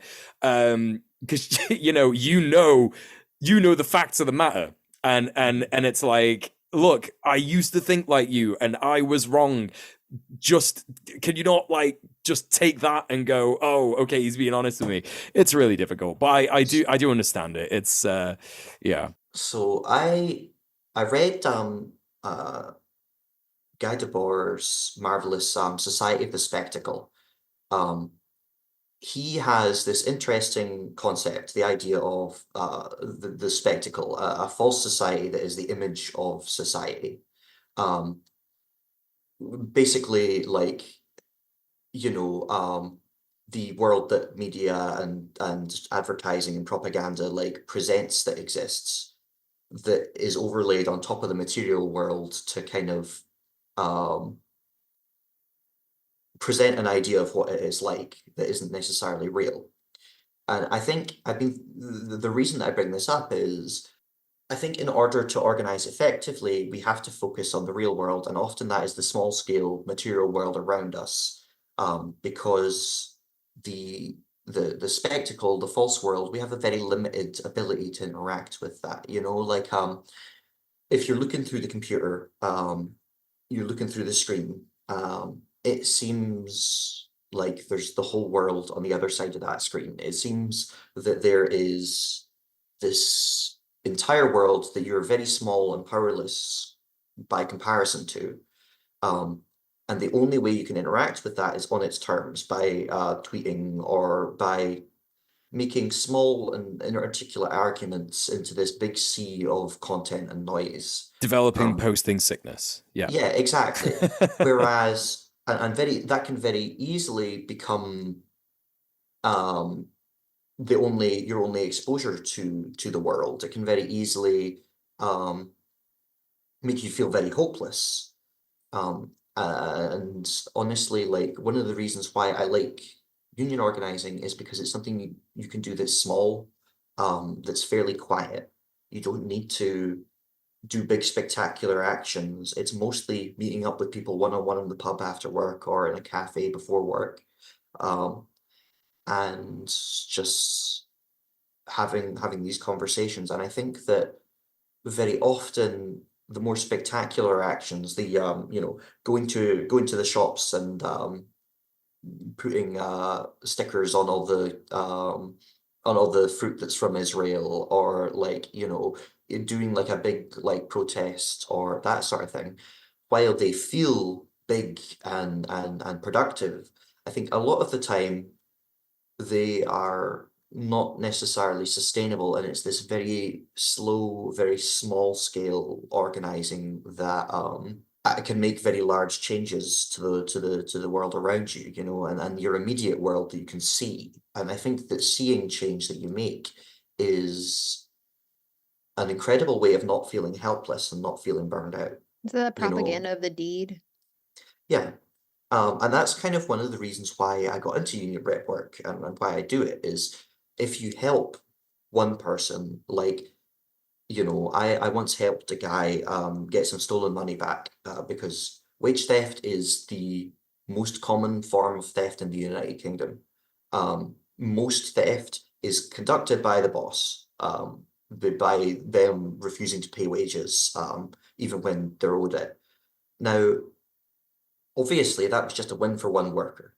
But every time I see the guy, he buys me a coffee now. Every time I see the guy, he remembers that rep case that we did together. We studied all the law together. We came up with the case together. We printed out loads of sheets of paper and highlighted every single little inconsistency. And that was the difference between him having rent for a month and not having rent for a month, while he was between jobs. Um, and that small, it's small in the grand scheme of things, but it's bloody big for him. Well, I think it's massive in general, because when you this is kind of what we were talking about a little bit before. When you empower someone with that knowledge, you're doing it just because you know it's the right thing to do. Like you say, you're also thinking global and acting local, right? That's workers of the world unite. And in doing that small thing, empowering that person with that knowledge, and making them feel like they're not on their own, that is not only like extremely good soul fulfillment for you, but you're doing it because it's the right thing to do, but also you don't know what's going to come of that. I was talking. This is my new big thing, and I've said it loads of times on the show. I already said it this show. I said it last show. But it's like the butterfly effect. Like, everyone's terrified of going back into the past and doing like a little thing, and like, oh, what if it changes and everyone's dinosaurs? But like, no, doing a little thing now can have so much power. It's like sometimes when I help members with GMTU, I think like, we've not really gotten what we want here. We've not really gotten like the actual demands delivered. This feels like a little bit of a waste of time, and I'm not sure about it. But then you step back a little bit and you go, hang on a minute. This person thought that they were going to get evicted a month ago, and we told them their rights, and they're still in their gaff, and they're continuing to be in their gaff. And we've actually scared the letting agent into not breaking the law because we told them that they would be breaking the law, this kind of stuff. So, like you say, like you get that like massive soul fulfillment for yourself. And, your members, your comrades are like fucking like, oh my God, changed my fucking life. Like, because otherwise people would have just gone like, okay, well, that's how it is. That's how it is. That's how the world works. Yeah. And then fuck knows what happens to him. These people can fucking die. It's wild. But we have come back round. We did diverge a little bit there, but we have come back round to union stuff. So let's talk a little bit more about the IWW. So you have submitted some topics for us to talk about, which is very helpful, and I do appreciate that. I want to make a few ideas. I want And to you go for just note that for any future guests out there. That's super helpful because we are all neurodivergent messes and we just don't have the skills to be doing You the have show. ADHD. Whoa, what? I'm just Yeah. learning this now because I forgot it because I'm ADHD. But anyway, listen. rise up. Hell yeah. But one of the points that you asked us to talk, that we could discuss is so the dual role of the union, and this is interesting because I'm not sure I know what this is. So talk to us a bit about that. So I kind of touched on it briefly, but as I said, a lot of unions in the United Kingdom and honestly in the Western world in general, the Imperial Periphery tends to be a lot better about this. A lot of the unions operate purely defensively, which is to say, most of what they do is protect rights the workers have, um, without necessarily trying to push for more. If they do, it'll often be through legal channels. The dual role of the union is basically the way that the IWW talks about not just defending our workers and being basically job insurance, but pushing for better. And it's one of the reasons why, in terms of rep cases, we don't actually do that many.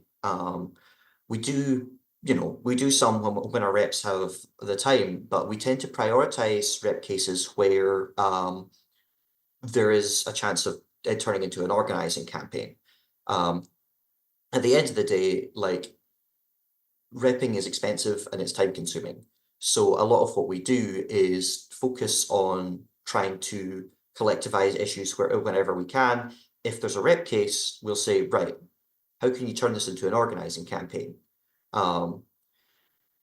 And so that's kind of basically what I mean when I say the dual role of the union is both protecting workers in the now, but also pushing for revolutionary change and pushing for further improvements. Not just being happy to represent workers, we have to push for more. We have to push, and I don't just mean better pay, but also like repairs. We have some workers right now who are trying to organize in our branch for a profit share at work. We have some workers who are looking to get a window repaired, Little stuff like that is steps towards building like a more powerful campaign in the workplace. And that's basically what I meant by that. Yeah, no, that rocks, honestly. And I think that this is something that we're learning at GMTU as well. It's actually really interesting to see all the parallels. Like, I'm picking up on it now that I've been doing activism for a couple of years. A lot of our comrades just went on a trip to Barcelona. And I'm really excited to be hearing from a guy from Barcelona from one of the unions out there. It was it's a massive tenants union meeting of European tenants union. Oh yeah, it sounded really, really fucking awesome. And a lot of the guys came back with some really interesting points about how we can change stuff at GMTU. And I think, yeah, one of the biggest ones is that we tend to do a lot of chasing of people that aren't members, but they have quite bad things going on, and so we want to help them, and we think, okay, we can make a member out of this person, we can do this, but actually a lot of the time it's more difficult, and there are easier ways to measure if someone's feeling empowered enough to get involved in the union and therefore create a campaign, right? And one of those ways is if they're already a member. And like you say, they have this thing like where it's like, okay, no, I hate this. I hate this part of like whatever it is. In our case, it's whatever a landlord's doing. In your case, it's they need this new window, they need this new thing in the workplace kind of thing. So that's fantastic. Yeah, I understand that entirely. I've been dealing with some housing issues like myself, and I'll confess I've been somewhat frustrated with my local tenants union, which I won't name, because they are purely defensive and are not very interested in what potential industrial actions that could be taken. Because I'm high and dry, because it's a classic like, oh, technically it's legal situation. Mm-hmm. That said, as soon as I went on the fucking IWW's internal forums and mentioned it, like offhandedly when I was talking about a rep training I couldn't run because I was too bloody stressed, they says, well, right, I know we're not a tenants union, but we've got to do something to try and help our Tilly, you know. Buzz in. There you go. So that's it. You know, like a lot of the times, this kind of stuff is just if you have comrades, right? If you have comrades, if you're in an org, you can do things together. Yeah, that's so important, I think, to remember that as well. You can have these like separate orgs, but ultimately, like coming together as people and getting stuff done, I think, is the key. If you're in an org that isn't really that, yeah, it might be time to change some stuff up or find another org. Yeah, it's difficult, right? It's difficult. But yeah, and you also said, like, I think this is going to be really important because we're learning a lot. It's been a very British couple of weeks here on the show. But we're you know, we learned last time on the show with Jade some stuff about debt. Getting into debt in Britain, because she was talking about organising with the Don't Pay campaign in Manchester. And Fuck Scott and Co. who's Scott and Co? They're the bailiff service for the council, basically. Right. Okay. So the Yeah. council, if you can't pay your council tax, they hand off your bill to Scott and Co. And even if your bill would normally be annulled, like say you did it by accident, they'll just still send a goon round your house, you know. It's so fucked. It's just so complete. Yeah, fuck him. Yeah, fuck him. So yeah, this is going to be really interesting for me because through my entire life, I always knew that it was like a good thing to do to join a union. So I was a member of Unite when I worked for a bank in the UK ages ago. But since that was over 10 years ago now. Add your card with Unite now. Right. There you go. So, you know, I think it is good. Like, you know, if you have like, you know, a couple of different unions, I think that's good. The more unions, the better, right? But I never really understood basic UK employment law, which is one of the topics that you've said that we should discuss. I'm very interested to hear some of the basics of UK employment law, because I think this will really empower a lot of people who are listening to the show. So the first thing to know about UK employment law is if you've not been in the workplace for 2 years, there isn't any, basically. Obviously, that is a bit of an exaggeration, but there are with two exceptions. Before you've been in a workplace for 2 years, there's basically nothing that employment law will actually help you with. The only thing that will protect you is in your boss's contract, and the contract the boss gives you is pretty fake. They'll break it constantly. The two exceptions to that are health and safety law and equality law. So a lot of the most important things to bear in mind if you're in a workplace are is there a health and safety issue involved?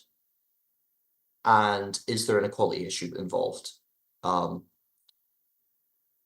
So like health and safety issues could relate to, say, if you're victimized or you get in trouble for bringing up a health and safety issue, if there's something that is a risk in the workplace, or if the workplace's policies cause risk. Then equality is like, let's say somebody treats you differently because of your age, your ethnicity, your sexuality, your sex, your gender reassignment. It's a weird way of saying it. Your age, your marital status, your whether you're a carer or not, then you may have a case on equality. Now, equality is very strong. So if I'm doing a union rep case, I will try and make everything I can about equality. Now, in terms of the Equality Act, which is the kind of section that I'm probably strongest on, what you'll want to like what's important to know is, and it's a very easy act to understand, actually, all three of these pieces of legislation, that's the Equality Act 2010, the Health and Safety Act, and the Employment Rights Act. Those are all very readable. You can just read them. And if you want further information, you can go on ACAS, that's ACAS, and they are the Advice, Conciliation and Adjudication Service. They're a third party. They're basically an adjudicator. They're not the government. They're not the boss. They tend to be a little bit on the side of the boss, but basically they help adjudicate in when things like can't be solved at a disciplinary or grievance meeting. Okay. So is that like a tribunal escalation kind of thing, or is it like a step below that? There is a step below tribunal. They try and solve things before things go to tribunal. If things go to tribunal, like that's when things get really serious, but we very rarely go to tribunal. Usually we'll try and usually we'll get things resolved before then, honestly, because the boss doesn't want to go to tribunal because it's really expensive. Yep.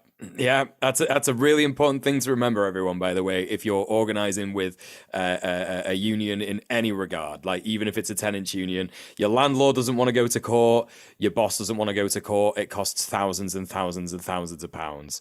And it most costs of the us time, thousands of pounds as well, so we don't want to go to court either. If we can help it. And you know, if you're lucky enough to be able to like be on legal aid, like be on benefits and stuff like that, that's fine for you. And also another thing to remember as well is that if you're doing employment law, if you're doing, I don't know if it's the same with employment law, but 9 times out of 10 with landlords, they're absolutely going to lose the case because sometimes these things are just so cut and dry. So generally speaking, with bosses, once things get to tribunal, there's a good chance the boss will win. And the reason for that is most bosses have an obligation to their shareholders. Most bosses have an obligation to basically, if they see that a case is cut and dry like that, they'll usually try and resolve it out of court with you. I'm with you, right? That's why they don't end up in court. Yeah. Yeah, the exception being if they're very ideological or they think they can get useful case law out of it. Yeah, like Amazon, for instance, is very notorious for taking things to tribunal because it gets them case law that they can then use to fuck with people more. Of course. So yeah, in terms of like the Equality Act, there are some things that I think might be useful here. The things to familiarize yourself with are the types of discrimination. There's direct discrimination, which is when somebody directly discriminates against you by, like, you know, they call you a slur or something, or they directly treat you differently because of a protected characteristic. There's indirect, which is when a company policy that is enforced equally on everyone is disproportionate to one particular type of worker. For instance, let's say there is a workplace where you know, you work in a hotel and the lifts are all broken. You have to walk up and down the stairs. That is going to be discriminatory against any workers that are disabled or any workers that are elderly, because those are the types of people that may have difficulty climbing stairs. Say there is, you also have harassment or bullying, which is when an environment of with a hostile environment around a certain protected characteristic is created. Like, let's say people make homophobic jokes. Even if they're not making them about you, that can still be argued to be discrimination because it is creating a harassing environment. And victimization, which is when you raise an issue and then are victimized for bringing it up. And you're protected from this even if you're not a protected characteristic. So say, you know, say I noticed like that a boss would like I don't know, if I noticed that a boss was like calling like the chefs at like a pub that I was working in like pussies for not like wanting to work in a certain way, I could raise that even though I'm a woman, so it would be like it wouldn't be sex-based discrimination like towards me. I could raise that up towards saying like this is sex-based discrimination on the basis of association, which is when you say someone is like a protected characteristic. Sorry, it's a bit confusing, but it's No, that makes entire sense. when you read it, it's very sensible.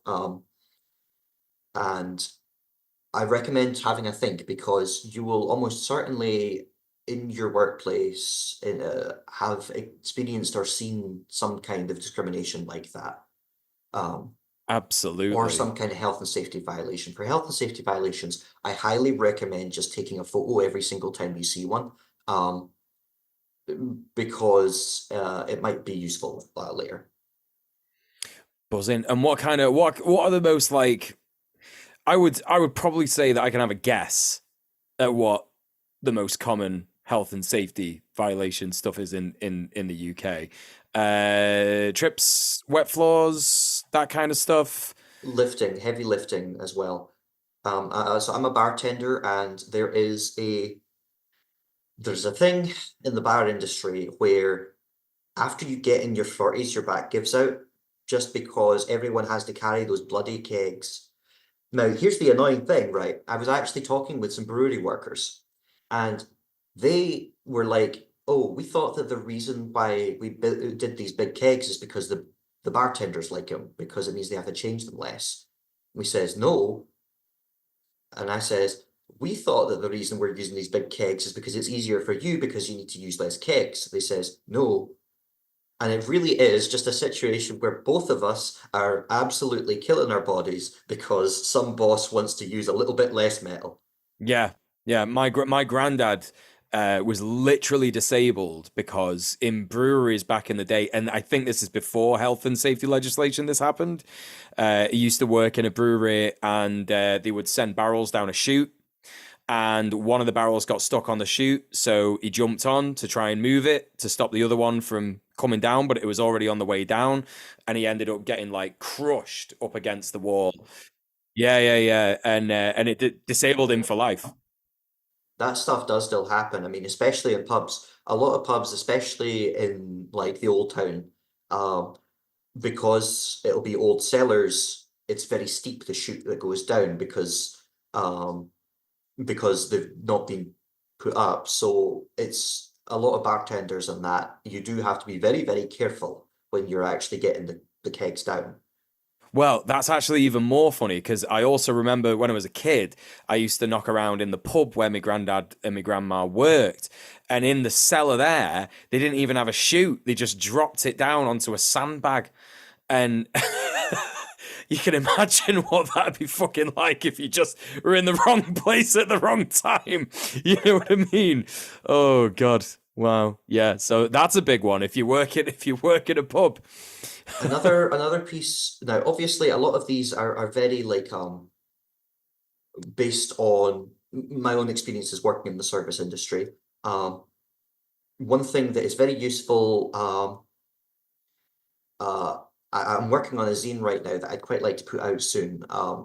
It's called Dig Your Heels, and it's a guide to organizing in a workplace that's becoming transphobic. But the one thing that's very useful, if you are a trans person or you see discrimination of a trans person, is you can actually get them often on 2 counts of discrimination.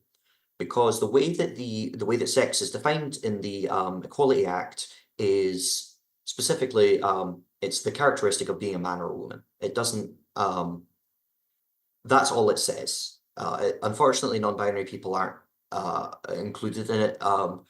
This is something that non-binary people have been fighting for years. Stonewall especially has been trying to campaign for this for many years. But the Equality Act, for better mostly, is very hard to change.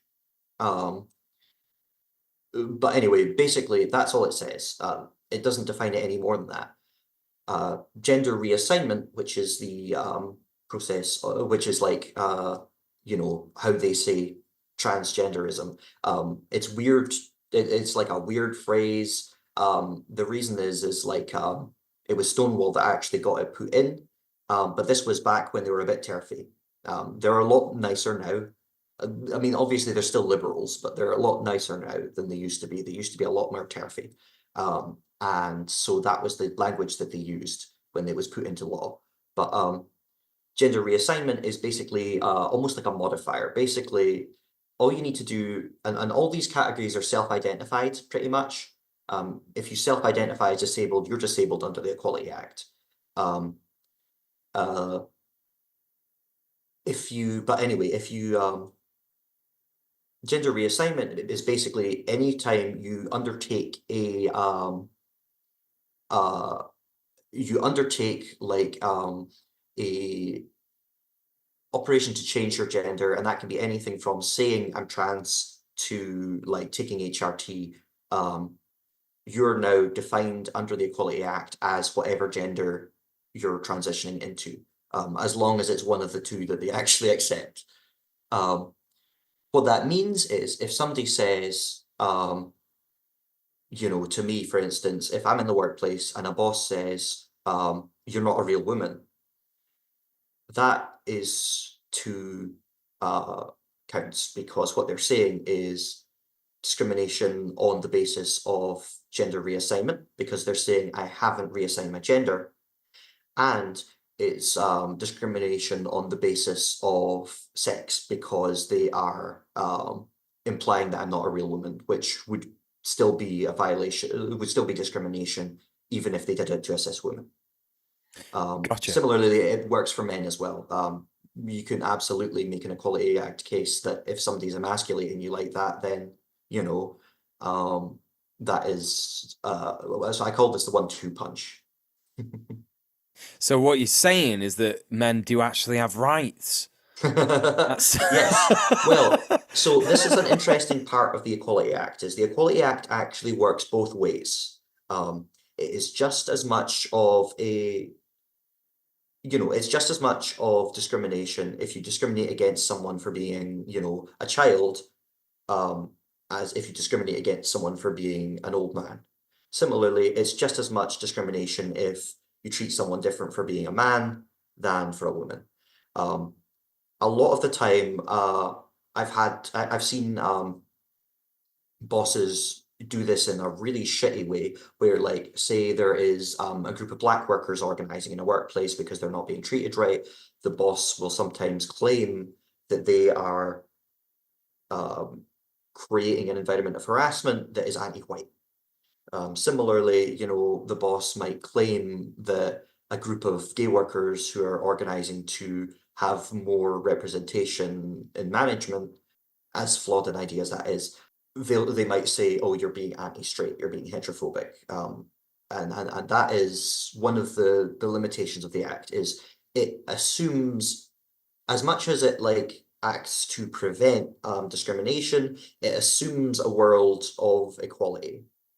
So that's kind of like it's very interesting that, right? Because the Equality Act, as you said, protects people in a workplace from indirect discrimination, where like if there is a policy, if there is a workplace policy that is affecting marginalized people or a certain group of marginalized people more than other workers, then that is counted as breaking the Equality Act. But actually the Equality Act itself is indirectly discriminating based a little on bit, yeah, a little bit.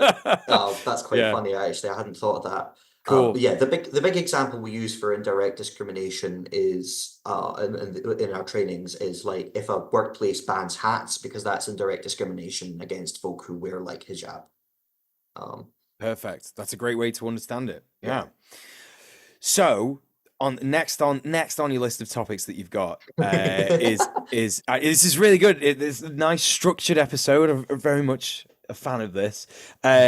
Solidarity, unionism, and accompaniment. And what I can only assume you mean by this is sort of some kinds of trade union council, where there's like a council of unions all together. I don't Sort know. of. So Okay. solidarity unionism is a phrase that I very much like. It was not invented by, but very much pioneered by Stockton Lind, who was a Wobbly, in the American Wobbly. He passed away, I believe, recently, but he was just a very gentle man. I quite like it. I quite like his writing. He basically like the concept of solidarity unionism is basically looking at the limitations of the law, the limitations of doing things legally, and the way that the law exists to serve the needs of those in power, and then thinking, right, can we use the master's tools against them? Probably not. Solidarity unionism is basically the idea that a good union, a union that is actually going to help people and hopefully take revolutionary action, should be based less on just using the law to its fullest extent and more on direct action, on solidarity, and on using the power of the workers that are actually in there instead of offloading the power to a few reps who are well paid and the law. So how do we put that in practice in terms of our repping? Anytime there is a rep case, we should be thinking, how can we turn this into an organizing campaign? And moreover, how can we rely on the workers instead of the law? How can we, get together and take direct action to force the boss to actually acknowledge us instead of just relying on a law that, is expensive to uphold and potentially wouldn't actually help us at all. This was, I would very much recommend Stockton Lynn's lovely book, Labor Law for the Rank and Filer. Now, it's American labor law that it talks about in this, but he also very much goes into this idea of solidarity unionism. The name basically just comes from the idea that, rather than focusing on a few like experts, we're focusing on one another and acting in solidarity. And I quite like it. Like the British IWW is and the American IWW since the 2000s or so have been extremely up on this idea of and for good reason. Yeah, because it's not like, the law is in any way interested in worker liberation, right? It's simply not interested in that. The way that capitalism and neoliberalism just like escalated so rapidly, in the modern era, it's just like, well, there's no laws, there's no government that sympathizes with us, and I'm just having a little look at on the Wikipedia page of solidarity unionism here on Wikipedia, and Lyndon co-author Daniel Gross refer to business unions, which are also known as yellow unions, right?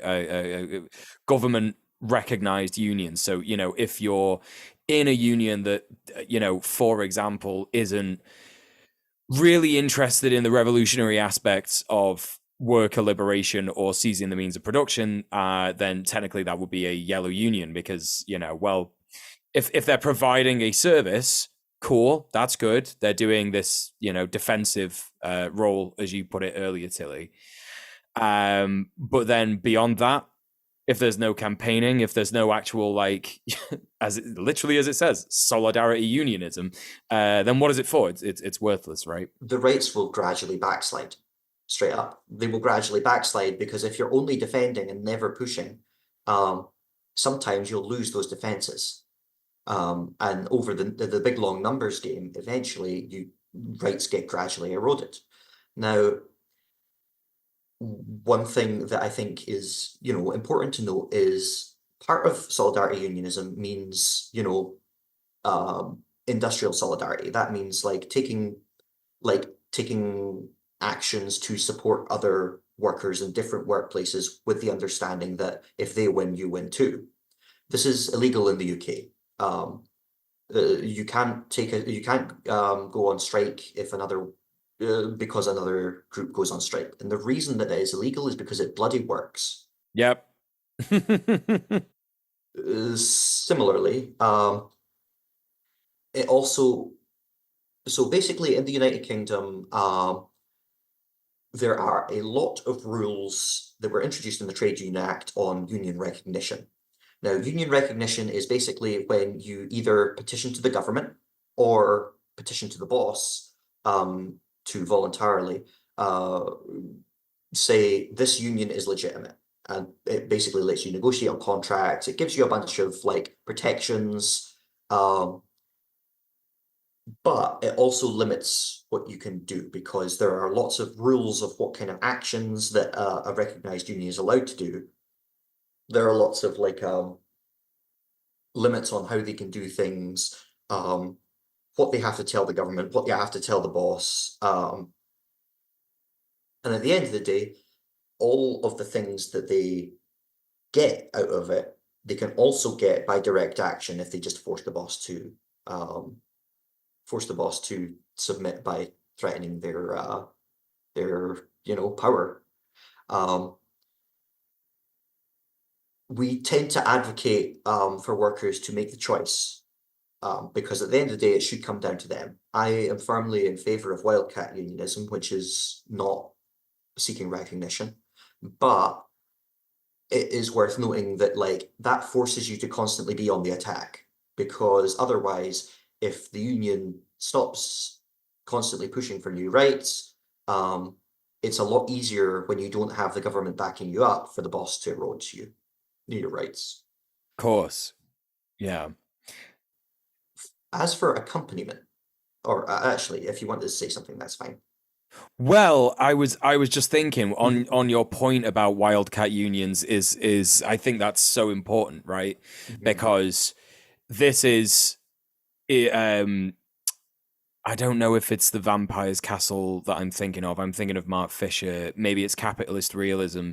Yeah, it's capitalist realism. You know, people are like terrified of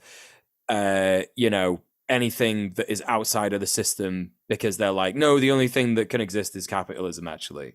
Whereas like, okay, let's think about things materially, like where we are materially in the world, even in the imperial core, right? We might have things much better than in the imperial periphery where we export labor and extract it and stuff like that. But if you think about it, where we are materially, even in the imperial core, is an extremely bad situation. Now, it may not be as bad as it was 100 years ago or maybe 200 years ago, when like wildcat unions were the only thing that existed because there was no law to protect workers. But that's why that law exists, right? That law exists because people were like, we have to stand up against our boss, even if that means breaking the law. And maybe, in fact, in those times, there were laws against unionizing, which they had to break in order to get what they wanted, right? We must understand that most of the protection, that in fact, all of the protections that workers have now are because people fought and died for them. This is something that I'll confess really bloody annoys me whenever like right-wing populists bring out freedom of speech, because at the end of the day, it was fucking trade unions that fought and died for freedom of speech. Because they were the ones that were getting shot for putting out communist shit, you know? Absolutely. Yeah. But yeah, go ahead on accompaniment then, yeah. Unless you had something else to say about that. I think that the accompaniment, I had some thoughts earlier, Kira, when you were talking about the ways in which you were approaching workers, maybe workers who didn't necessarily agree with, you know, what you were, like your opinions on stuff, and then kind of like helping support them and yourself as well, Mule, with those homeless folk. So accompaniment is an idea that actually comes from radical theology. Specifically, it comes from the radical Christians in Chiapas, who are basically in the process of doing a revolution. The idea is, and this is another Stockton Lynn thing that I quite like. The idea of accompaniment is it's kind of like my own mindset towards my work as a rep. The idea is you as a person, a member of the working class, or a intellectual, like a lawyer, that sort of thing, um, have a skill, and that is a skill that workers need. Accompaniment involves giving that skill freely and kind of leading by example, or not leading by example, sorry, leading by obeying. The idea of helping people out and helping out without asking anything in return, but also simultaneously like not pretending that you don't have your own opinions. And you can tell by the way that I'm saying this that it comes from Christians. Um, it's a very like it's a very philosophical idea. But the idea is basically like going out and supporting workers, but also feeling able to criticize them and tell them when they're wrong. Like, earlier I mentioned that worker that I was representing who I found out in the meeting with the boss that they were lying through their teeth. I says to them, like, why did you do that? And he says, oh, I was worried you wouldn't represent me. I says, I wouldn't have not represented you because of you were in the wrong, Um, Similarly, a lot of the time workers will just be wrong. And I very much believe that if we think we know better, then we should talk to them about it. I think that it is important that we treat the people that we're representing and the people that we're working alongside with the dignity to acknowledge that they might be wrong sometimes. If this is one issue I have a lot with sometimes like student movements and that sort of thing will get a lot of white guilt in their head and basically constantly worry about ever correcting a marginalized person. And it's like sometimes marginalized people are going to be wrong. And if you treat them different because they're marginalized, then that is really patronizing. Yeah, you're actually doing the bigotry Yeah, by yeah, like exactly. Like, yeah. like, yeah, but similarly, the idea of accompaniment is you have to live alongside the workers as well. Um, and engage in like life alongside folk and not distance yourself. It's a bit like the Hippocratic Oath, I genuinely quite like the idea of the Hippocratic Oath because at the end of the day, it really I think a lot of fucking doctors could learn from it. You have to be part of society. Um, and you have to not think of yourself as distinct from society. A good friend of mine recently went down to a protest against Rishi Sunak's new hate crime bill, which basically doesn't really do anything. At the end of the day, it's just more policing. It's not nobody asked for it. Because the people that are being hate crimes don't want more police. Like nobody asked for it. It's a PR stunt. But it's nice to have, but like they're not gonna enforce it. Um, but anyway, so they went down to this protest, not obviously to support it, but basically to get talking to the folks that was there. Um, and I figured, right, okay, so there's going to be a bunch of neo-Nazis there. I'll go down and make sure my pal's okay because they're a great big huge queer person. So we went in and we had some very interesting conversations. And I think that and basically you know me, the whole time I'm talking about union organizing and specifically talking about talking to there's a couple of folks that are obviously just there for getting a sound bite. There's a couple of folks that are obviously just there to say, I don't believe transies are real. But there was this genuinely very interesting conversation I had with this guy for Site Hill, who had some of the concerns about trans kids. And we had this genuinely very interesting conversation, and I'm just like, I feel it's very important when you are an organizer or someone who has like a skill that is useful to workers. Stockton's example in his book with Andrew Grebich, Zapatistas and Wobblies, um, his skill is being a lawyer.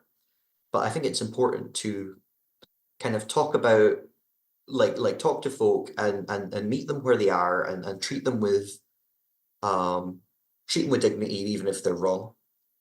But also correct them if they are wrong, or like, yeah, that's basically kind of the idea of accompaniment. It's a bit philosophical, but I genuinely find that it very helps to inform the way in which I represent people. I think that's really important, yeah, because yeah, it goes hand in hand with solidarity unionism, because you may get someone who wants, like, for example, I've had members of the tenants union who have asked for like an absurd amount of money from their landlord, right? Like an actually absurd amount of money. Now, in my opinion, there's no amount of money that you can ask for a landlord back. They're parasites, and I think that they don't deserve any of the money that they have.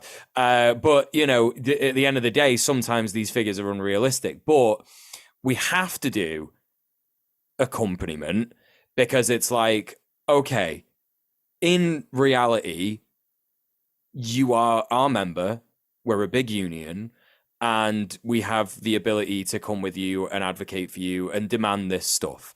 Let's face it, the landlord is not going to give you this huge figure that you're asking for, but at the end of the day, actually, they'll probably give you a bit of it, right? And that would be a win. And what that member has to decide is if they're happy with it, right? At the end of that, and then from that, that's like a kind of a learning moment of, okay, well, if this ever happens again, maybe that's like a little bit of an unrealistic figure. Maybe things would go quicker if it was like a lower figure or whatever. It's always hard to tell. It's always difficult, but I do understand it, and I've definitely experienced like a bit of it. I think, yeah, it's important that we be realistic and not make promises, because there's nothing that ruins your credibility like faster than making a promise and then not fulfilling it. Yeah, Um, that's the most important part of it for sure. Like, there was, to be clear, if this ever happens, I'm always very, very clear to members that like this, you're not getting this dough. Sorry, it's just really unrealistic. But they do understand. They do understand actually that it's sometimes a good thing to ask for a bit more, because you're gonna mhm. get you some shoot anyway. you shoot higher than you actually want, and then you negotiate down. That's a classic tactic. Yes, exactly. Yeah, this final point, and it's a big point. It's a huge point. Um, it's organizing versus mobilizing. We actually did an entire Red Planet episode on this last year. So I wonder if you can squeeze this down into 5 or 10 minutes. That's fair enough. Yeah, I feel one of the things that I feel is very important with this is both in terms of union representation and union organizing is thinking about like whether or not you are organizing to like whether or not you're working to like create something that's actually sustainable um, and like specifically like Kira said, reach people who haven't been reached before.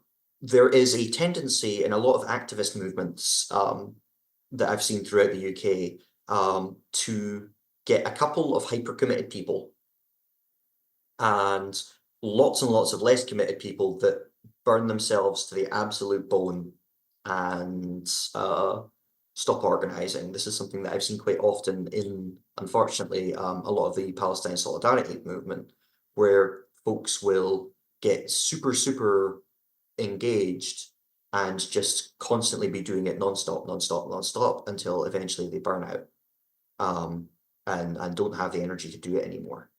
What I feel is important for a union organizing campaign, because it is very often a much slower and much more careful organizing campaign, is that you don't do that. Instead of having a few hyper committed people and lots of people who are going to get burned out and never do activism again, um, it's better to have lots of people who will do a little bit, and who will take care of themselves, but will also take care of other workers. As I've been dealing with this housing crisis situation that I'm in right now, one of the things that's really kept me going is the fact that a lot of the other workers from the union have been looking out for me, and like picking up the slack when I've not been able to do it and that sort of thing. I feel that when we're talking about organizing, what's important is to help give folks like some ownership of it. Rep work can very often be a more mobilizing based thing, right? Where you have a couple of, in a lot of business unions, you'll have a couple of highly paid, or not highly paid, they're not paid nearly enough, but paid union representatives and maybe a couple paid staff, but otherwise you'll have very few. And that means that there's so much work on them. Ideally, what you want is a situation where as many workers as possible are, working together to support one another and to build something that's actually sustainable over the long term. Because activist projects that are based entirely on mobilizing the people that they've got, they often use the language of bodies. We need more bodies. I can't stand it, honestly. There's two things that I hate. Sorry, this is an aside. There's two pieces of language that I absolutely hate in organizing. The first is we need more bodies. The second is capacity. I hate capacity because I'm always trying to do stuff, and then all of a sudden capacity happens. Like, oh, I'm like, oh, can we have this on tomorrow? They're like, capacity though," and I'm like, because capacity is a combination of two things. It's, do I have the physical and emotional ability to do this, which is fair, and can I be bothered doing this, which is fair. Yeah. But when you say capacity, it could be either of those, and you're like putting it in a situation where if it's can I be bothered, you can't tell them, okay, but fucking be bothered. Yeah. And when I can't be bothered with doing something, I want to say I can't be bothered, so that if it's something that really needs to be done, my pals will say, right, actually, they'll do it though. Yeah. No, I think that's so fucking valid. Yeah, because when I was training a bunch of new member solidarity officers earlier in the year, that was like a big thing that I tried to drive home to them. Like, capacity is not just like, I can't be bothered. Like, you have to tell us if you can't be bothered. Like, it's fine, and no one's gonna, like, we're not your boss. We're not gonna turn around and be like, right, you're expelled from the union because you couldn't be bothered to do stuff. It's a volunteer position. You know what I mean? If somebody can't be bothered, right, and it's something that doesn't need to be done, then it's fine to just not do it. If it's something that does need to be done and they can be bothered, well, they need to fucking work out a way to do it that like involves the minimal effort necessary. But Exactly. I think that's a great way of wording it. Yeah. I think something that is really, really, really important for long-term organizing is knowing how to do the bare absolute fucking minimum. The fact So is, true, actually, bestie. our fucking union is run by people who do the bare fucking minimum. That's how you do it, is over the long term, is know your little bit and do your little bit and don't fucking do a fucking bit else. Well, that's another thing that I used to I don't use it. I still say it to people who I'm like, constantly like around and stuff. But when it comes to that, like, what are you doing for the union, kind of stuff? It's like, we're not like we're anti-capitalists. We're anti-capitalists. So we should not be making ourselves working so hard, work to the bone until you burn out, and then you're not a good activist now. Like, it's completely antithetical to everything that we stand for. So yeah, I'm so glad you brought that up. This is and just kind of like one last thing that I wanted to mention on the topic of organizing and mobilizing. This is a bit of a controversial one, but I think that good organizing feels good to do. By which I mean, I think that if you're doing good organizing, it's good. You should celebrate wins. You should check in with each other, make sure folks are okay. You should have a nice cake. You should, look after one another and make sure that like you feel accomplished. And I think the bad organizing relies on guilt.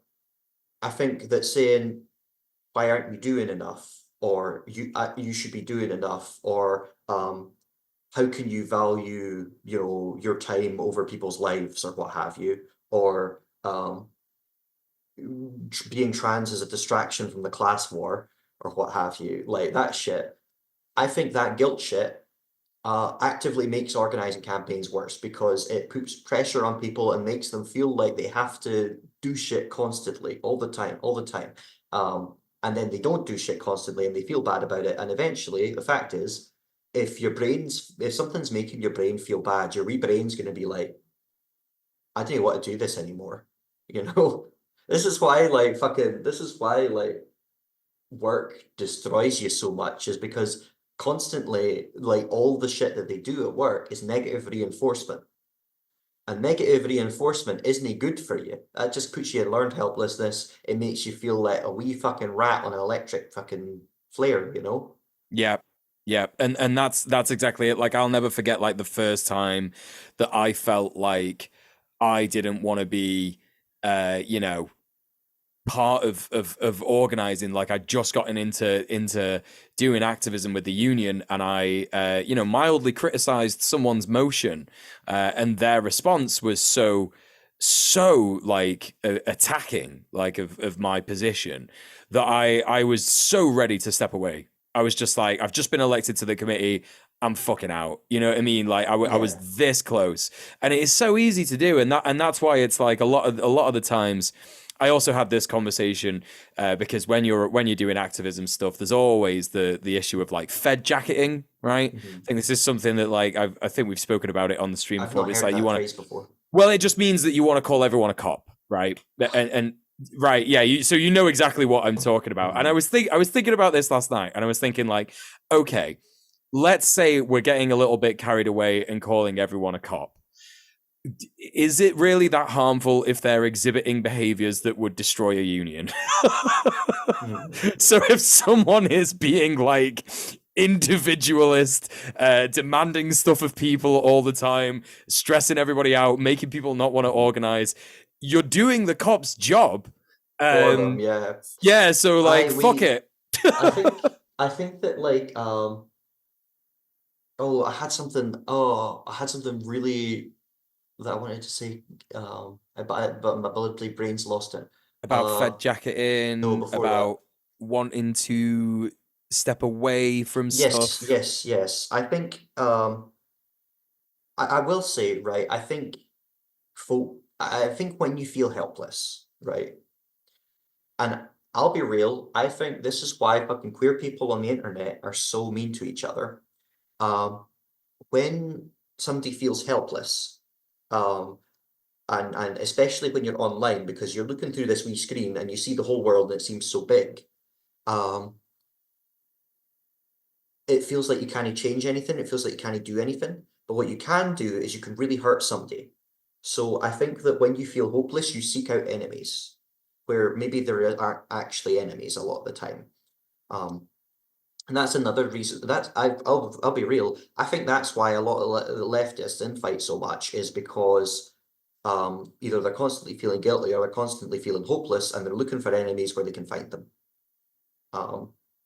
I agree wholeheartedly. Actually, that's it. And it's you get a lot of that kind of, immediately jumping to, I'm experiencing a bit of conflict. No, this is abuse. Actually, the only way to resolve this is to be abusive about this thing that I am seeing as abuse. Oh, absolutely. I absolutely. Sometimes it is legit abuse, but that's where transformative justice comes in, like it's one of the reasons why the IWW does not organize with the swappies.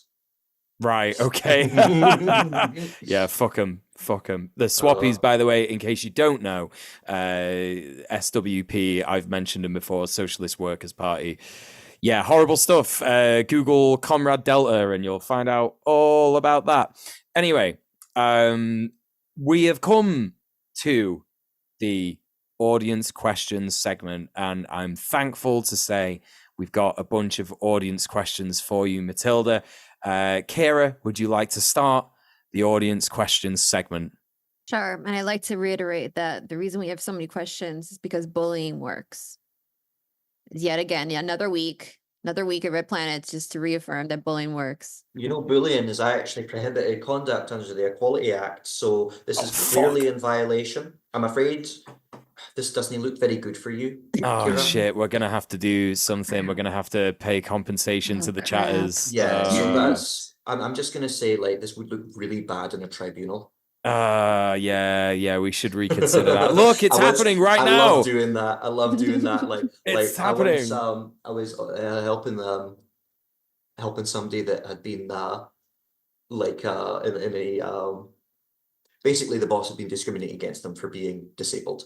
And I remember like saying to them, yeah, so you know, I just wanted to say, like, you know, we've been over all this, and you know, I know that your company has a really, really good reputation of being an inclusive space and just being very good for the queer community, for the disabled community, and I think it would be a real shame if you failed on this. That's perfect. Shame the fuck out of him. Absolutely. Just didn't say anything for like 30 seconds. And he says, yeah, let's adjourn. And you want to know something really funny? We were as we were leaving the shop, district manager just happens to be walking by, and she just happens to have a gift card for the worker. She says, oh, I meant to give this to you at Christmas. It's a wee gift card, and oh no, sorry, it was before Christmas. I meant to give this to you. It's a wee Christmas gift card, and I just wanted to say, if you want to take some time off for Christmas Day, go for it. No, this was a week before Christmas. She did not have time off for Christmas Day.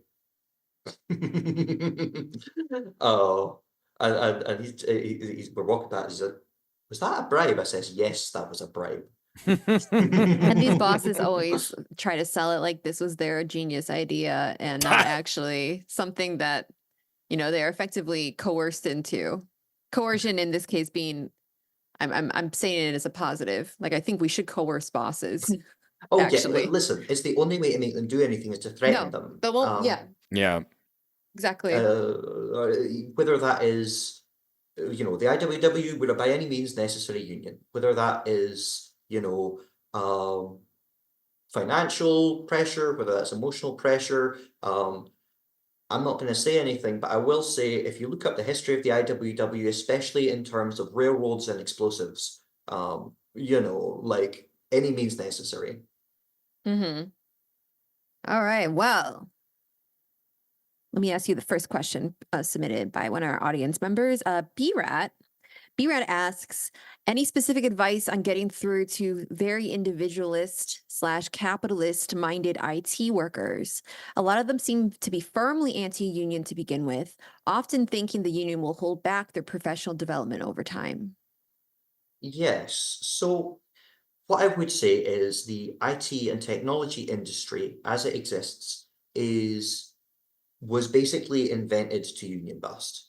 The tech industry is, before, like, it was the tech industry, it was, you know, basically like clerks, it was administrative assistants, it was, you know, phone operators, all of whom were bloody unionized. The tech industry is a modern construction that was invented to, like, basically try and separate that off. There's actually a very long history of what we would now call tech workers unionizing.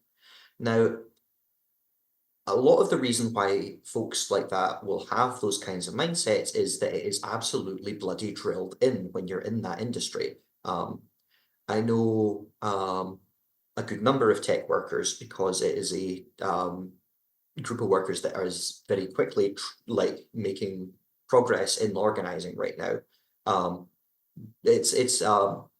I would almost compare the construction of the class of tech workers to enclosure of the commons. It is basically just a way, you know, capitalism just keeps coming up with the same old schemes, but we have to one of the ways that like I've previously managed to get through to these sorts of folk is, you start off meeting up with them outside of work, having a chat with them, getting to know them. And that'll be asking questions like, my autistic brain, it's like, I like to think of it as a little formula, I'll ask them things like, how have you been, what's happening and at home, that sort of thing. And then I'll like listen to what they say and I'll remember what they say and then I'll come back to it later. If they say, oh, I've just been looking after the kid, I'll be like, oh, how old's the kid these days, Um, and I know that that sounds really mechanical, but you have to understand, I've got autism, I'm basically a bloody robot. Um, but and as you get to know people and make friends with them, you'll learn a lot about their life. Now, let's say, you're in a tech workplace that is game development or something. Game development is a notoriously ununionized industry. It is very much similar to charity in how bosses will always say this should be your dream and treat workers like shit. Um, you might have a friend, a fellow worker in your workplace who uh, they've been working overtime. They've been working what's the word they use? Crunch in the tech industry. Been working crunch shifts. Um, maybe you'll get talking to them. You'll get talking to them, and you'll invite them to the pub after work, or you'll invite them, to a gig to listen to some music or something. You'll get talking to them, and you might ask them like, "Oh, how's stuff been at home?" Maybe they've not been spending that much time with their wife. They'll say, I haven't been spending that much time with my wife. That gives you an in because let's say, you can then say, oh, I know, other people have told me about, other people have told me like they don't have enough time to see their family or they don't have enough time to study in university or what have you. That now you've collectivized their issue. And then you can just say like, right, so what do we do about it? What could we do about it? I know at least 4 or 5 people. Why don't we see what we can do about it? Now, you haven't said the word union, but if they agree to that, you've just started a union. Um, Sometimes you don't even need to say the word union, but if it walks like a union and it quacks like a union, it's a bloody union. Um, a fellow worker of mine has had a lot of success with this organizing in a pub. Now, that pub is a lot of old ladies and old men that work there because it's a local pub. It's the same pub that it's been for, 40, 50 years. And many of the regulars are the same regulars it's been for 40, 50 years. Um, and a lot of them are a bit Tory, but they did organize damn powerfully to get a pay rise. They did reject like a new contract because it was 0 hours. They did do a lot of revolutionary or a lot of union stuff. They haven't been calling it a union. Um, but once you've got folks doing this collective action, that sort of thing, you can then push that and say, listen, we're basically already a union. Why don't we start one? Um, and if you have respect in the workplace, people are less likely to be immediately turned off when you say that. Another thing that I think really helps in these sorts of workplaces is having two people, two union members. The difference between having having one union member and having two union members is like the biggest you'll get in the entire campaign because you can do more than twice as much work and people are a lot more likely to listen when they've got two people, one person talking in each ear, you know? Um, so that's like, I know that that's a bit general, but like that's my advice. I think there was another question later on about like remote workers, so I'll discuss that side of the tech industry in that question. But Cool. Well, the next question we have is from Cassie Tastrophe. Cassie says, RE UK employment law, would campaigning to shorten that 2-year period where you can't you can just get sacked for whatever reason and you don't really have many protections. Would that be worth a worthwhile endeavor, or are there more pressing matters? Honestly, I think that would be a good campaign. I think you might, if you are in a big union, that might be the kind of thing they want to campaign for. The issue is it does rely on Labour actually bloody doing what they pay them for. And I'm a member of Unite, and even Unite, who are the most fucking liberal union imaginable, don't fucking trust Labour to actually do what they asked them to. Um, Instead of organising to change the law, my advice is organise in workplaces to have your contract changed so that that's not the case, right? Because if your contract's strong and you have a good union in that workplace, well, it doesn't bloody matter what the law is. What matters is what the workers say the rules are in there. So that's basically my thought on it, is like, while I think it could be nice to campaign for the absolute stupid shit in the Trade Unions Act to be removed, uh, I think that our energy is better spent actually building, you know, unions in the workplace, because, if a union is powerful enough in the workplace, if maybe one day they try and seize it, well, each one of those unions can then coordinate with the other ones, and eventually you don't bloody need capitalism anymore. You can just stop charging for it. A good friend of mine and I wrote, we haven't put it out yet, but we wrote a pamphlet basically encouraging international union organizing, especially international wildcat union organizing, with the idea of basically you organize in a workplace and then you try and organize like a step down in the supply chain. So like, let's say if I organize in a cafe, we'll try and organize the delivery guys that deliver the food. And then if we can get them organized, we'll try and get them to organize the delivery guys that move the food on the boats. And then they'll try and organize the guys that are actually growing the food. And obviously this involves basically 4 different groups to learn 4 different languages. But if you ask me, that's where we should be putting our energy rather than just try to get the bloody law changed here, because, you know, um, let's face it, the Labour Party is never going to actually support Labour, you know. But that's my thought. Buzzing. Go ahead, Kira. It's your turn. Or is it? Did I miss one?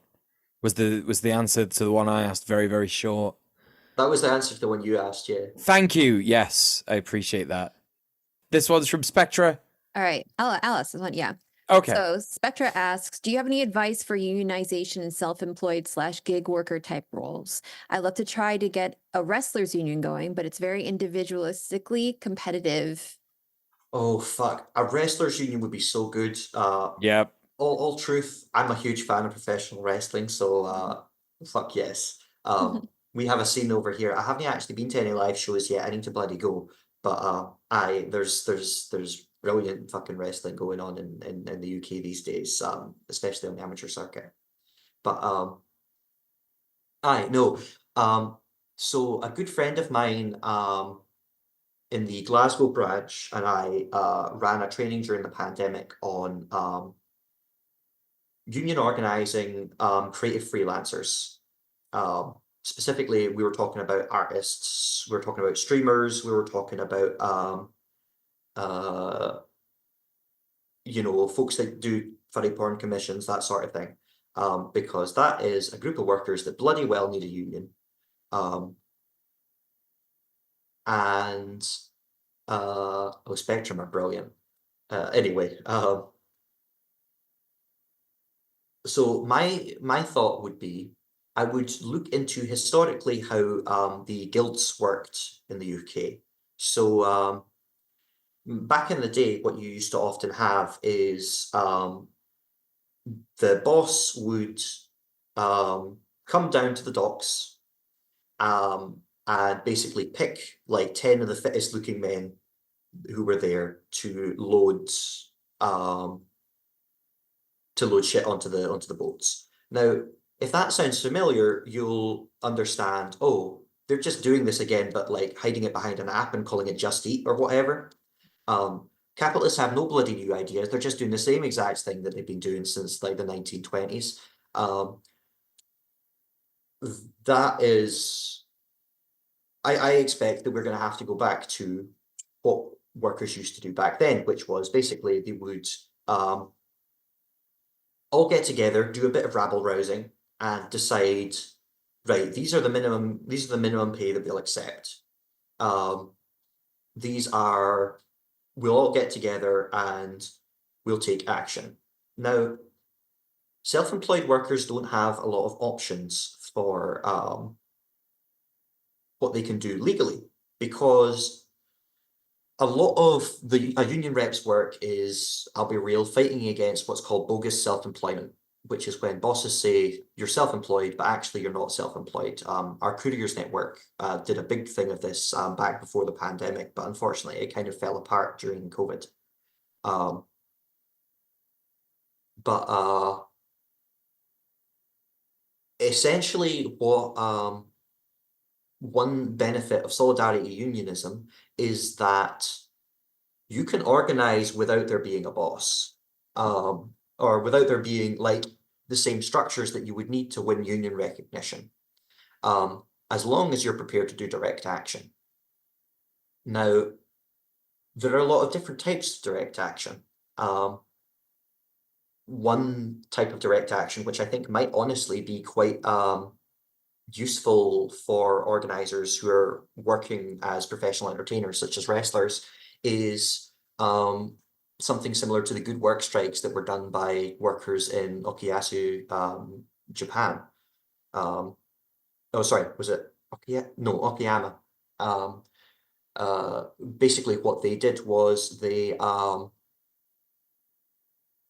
decided, right, so we're going to go on strike, but we don't want all the people of the city to not be able to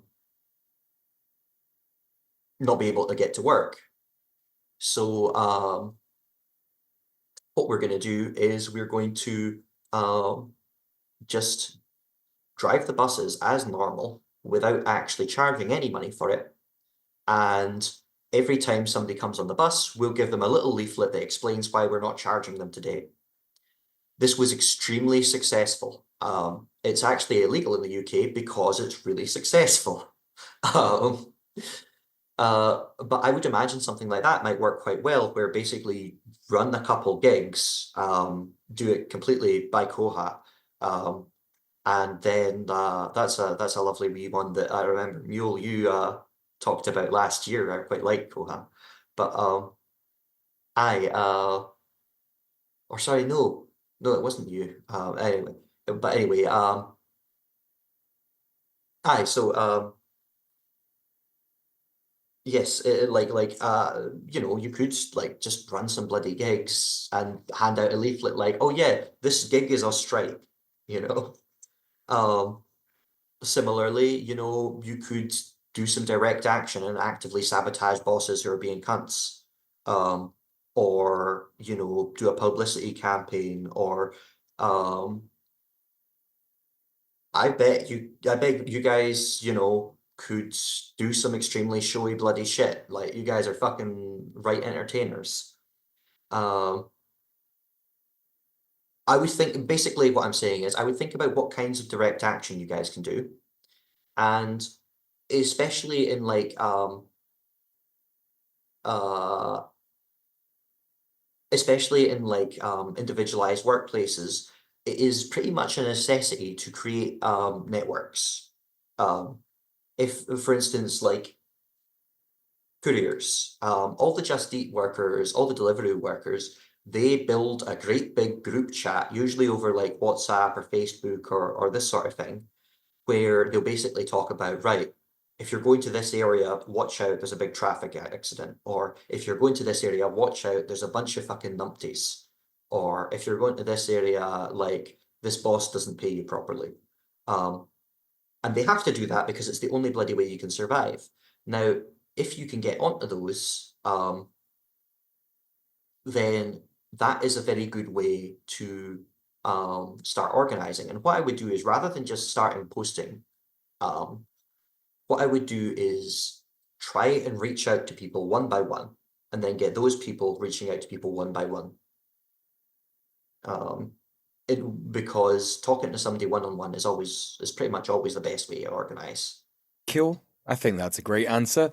So here's that question that you referenced earlier from Alex all over the place. Question: what are some strategies for unionizing or other worker solidarity actions workers who are fully remote or would otherwise not have direct contacts with others at the company they work for? Workers who are fully remote. I don't know why I added that. I did that. I made that confusing. Sorry, forget that last bit. Yeah. What are some strategies for unionizing or other worker solidarity actions for workers who are fully remote or who would otherwise not have direct contact with other workers at the company? So we had a little bit of experience with this during the pandemic, and also we've done a little bit of this since. One thing that I would think about is, what ways can you get in touch with these people outside of the boss's channels? Because if you're, let's say, you work at a call center and you have like a team meeting every day, or you work like at a remote tech job, and you have like, internal communications, those internal communications are spied on to fuck. Like, anything you say on there, the boss can see in absolute fucking 2020 crystal clarity. So what you want to ideally do is work out a way where you can get people's details off that. One thing that I've suggested to folks in the past is things like setting up a weekly D&D game, setting up a Minecraft server, setting up a petition for like charity, setting up like a charity event, setting up like if you want to meet them in person, like a pub night or a pub quiz team, setting up like a band in the workplace, anything that lets you slowly start to get people's details and contact them outside of work. Um, and then you can pretty much start organizing as normal, right? If you guys are long distance, maybe that will take the form of one-on-one phone calls. But what I would suggest is, big meetings over the phone are very, very difficult for organizing. Just frankly, they're not as good as face-to-face meetings because you can't have crosstalk. You can't have if somebody's not sure, they can just not say anything for the whole call and you won't know it. It's best if you can to meet in person or hybrid. But if that's not doable, and it might not be, especially for disabled workers or workers who are immunocompromised, there is a pandemic that's still on. Like, you might have to organize. What I would say, like, if you're organizing over the phone, is set a day and a time regularly and do a meeting over the phone. Don't just make decisions in the group chat, because it won't work. Just making decisions in the group chat it doesn't work in the long run. Because it goes too fast, people can't follow it and will check out. And also, there is no distinct time to think about the thing. It's always on, and it's bad for your boundaries. So yeah, I very much recommend, if you're organizing, just have a weekly meeting. Okay. But yeah, the main thing is finding a sneaky excuse. Like, I did help some organizers in America, just not like on the basis of being IWW, like British IWW members. They were American IWW members, but I did help them out once. And basically their solution was just like set up a Minecraft server, and then while they were on the Minecraft server, they got folks' emails, or they got their details to send them some unrelated shit, or they got them on Discord, and then we'd have a chat with them off of company controlled channels. Smart.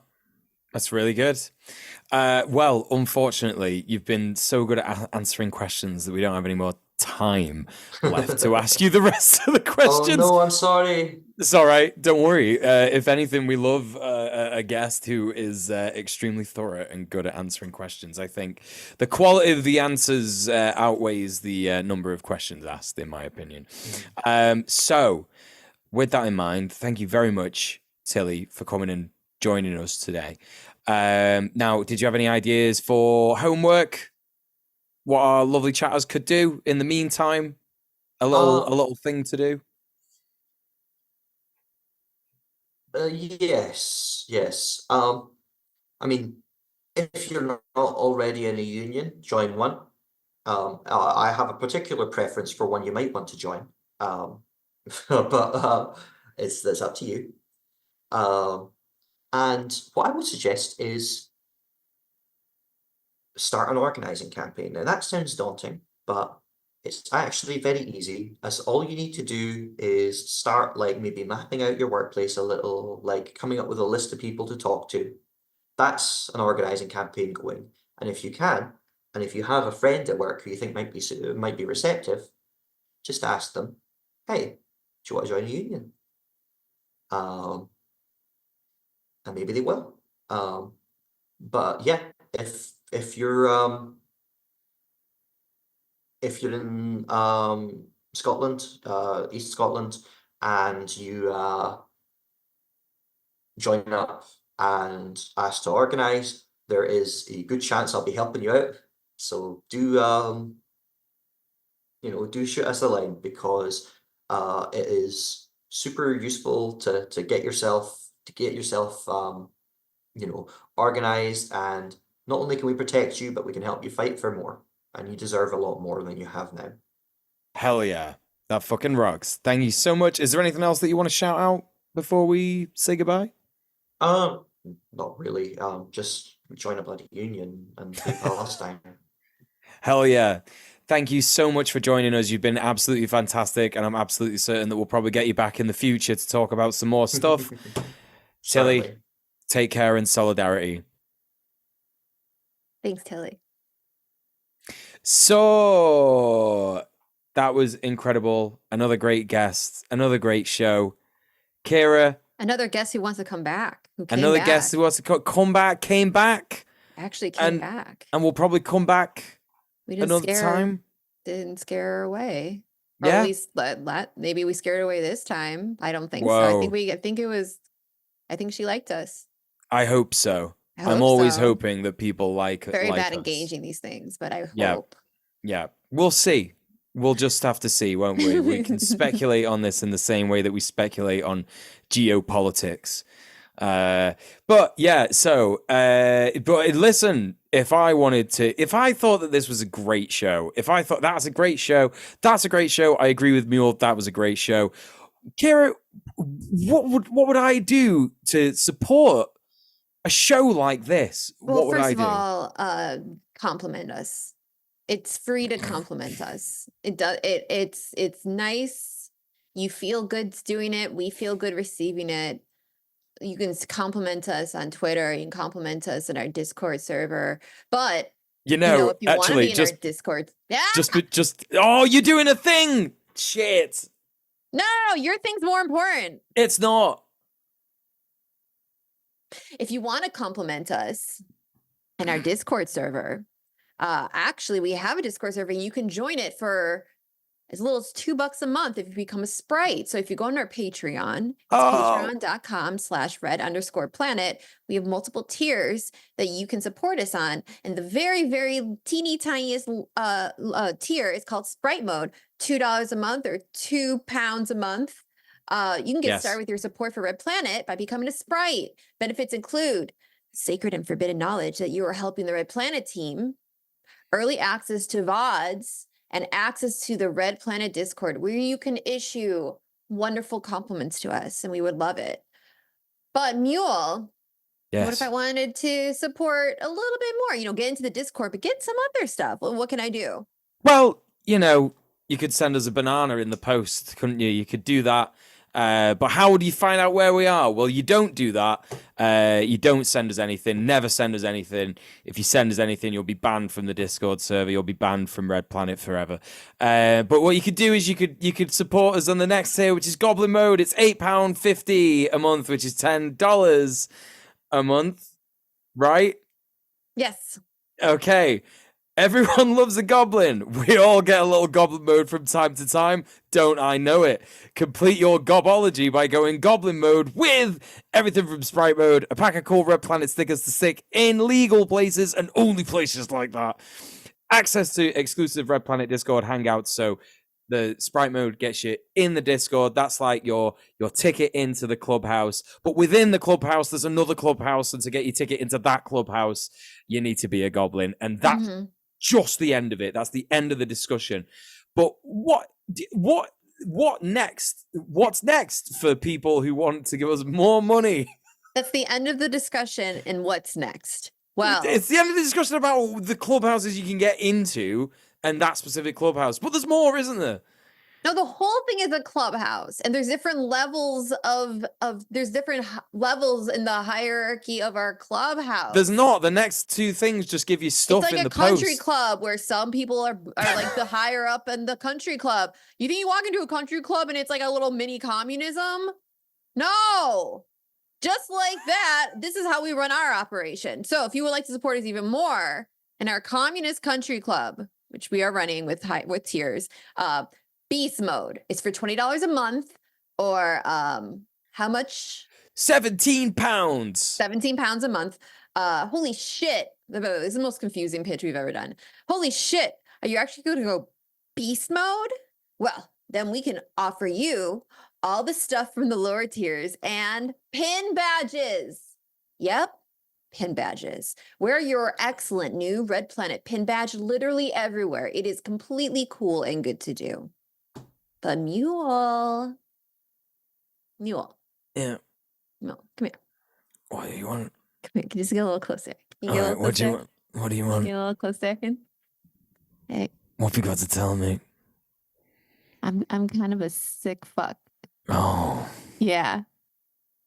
So I like, know how that feels. I need like now that we've properly scared away our audience, it's just you and me. Do you want to tell each other a secret about our next tier that no one literally is listening to because we've scared away everyone? Yeah, go on then. If I'm a sick fuck, like just like I'm outside your place, is hiding in a bush, just hoping that I'll see a peek of you through your window, and that would just make my entire month.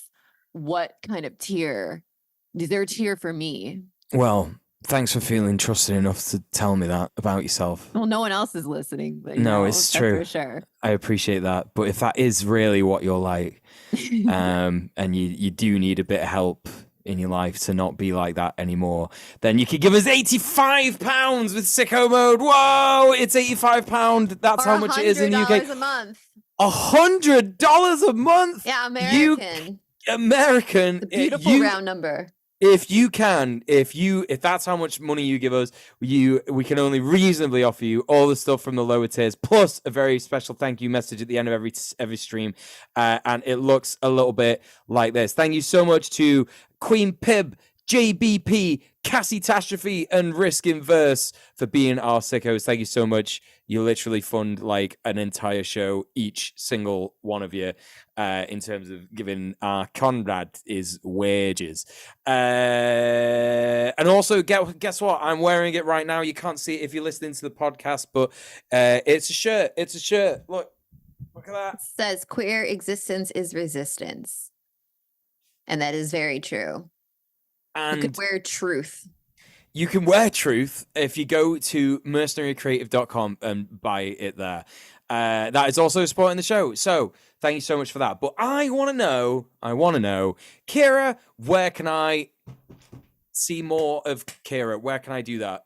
Well, right now I'm not streaming. I may do it in the future because of the whole My Soul is Crushed fiasco. But if you like to hang out with me whilst my soul is crushed, You can hang out with me in my Discord. I'm hanging out in my Discord a lot. So go discord.gg/KiraChats.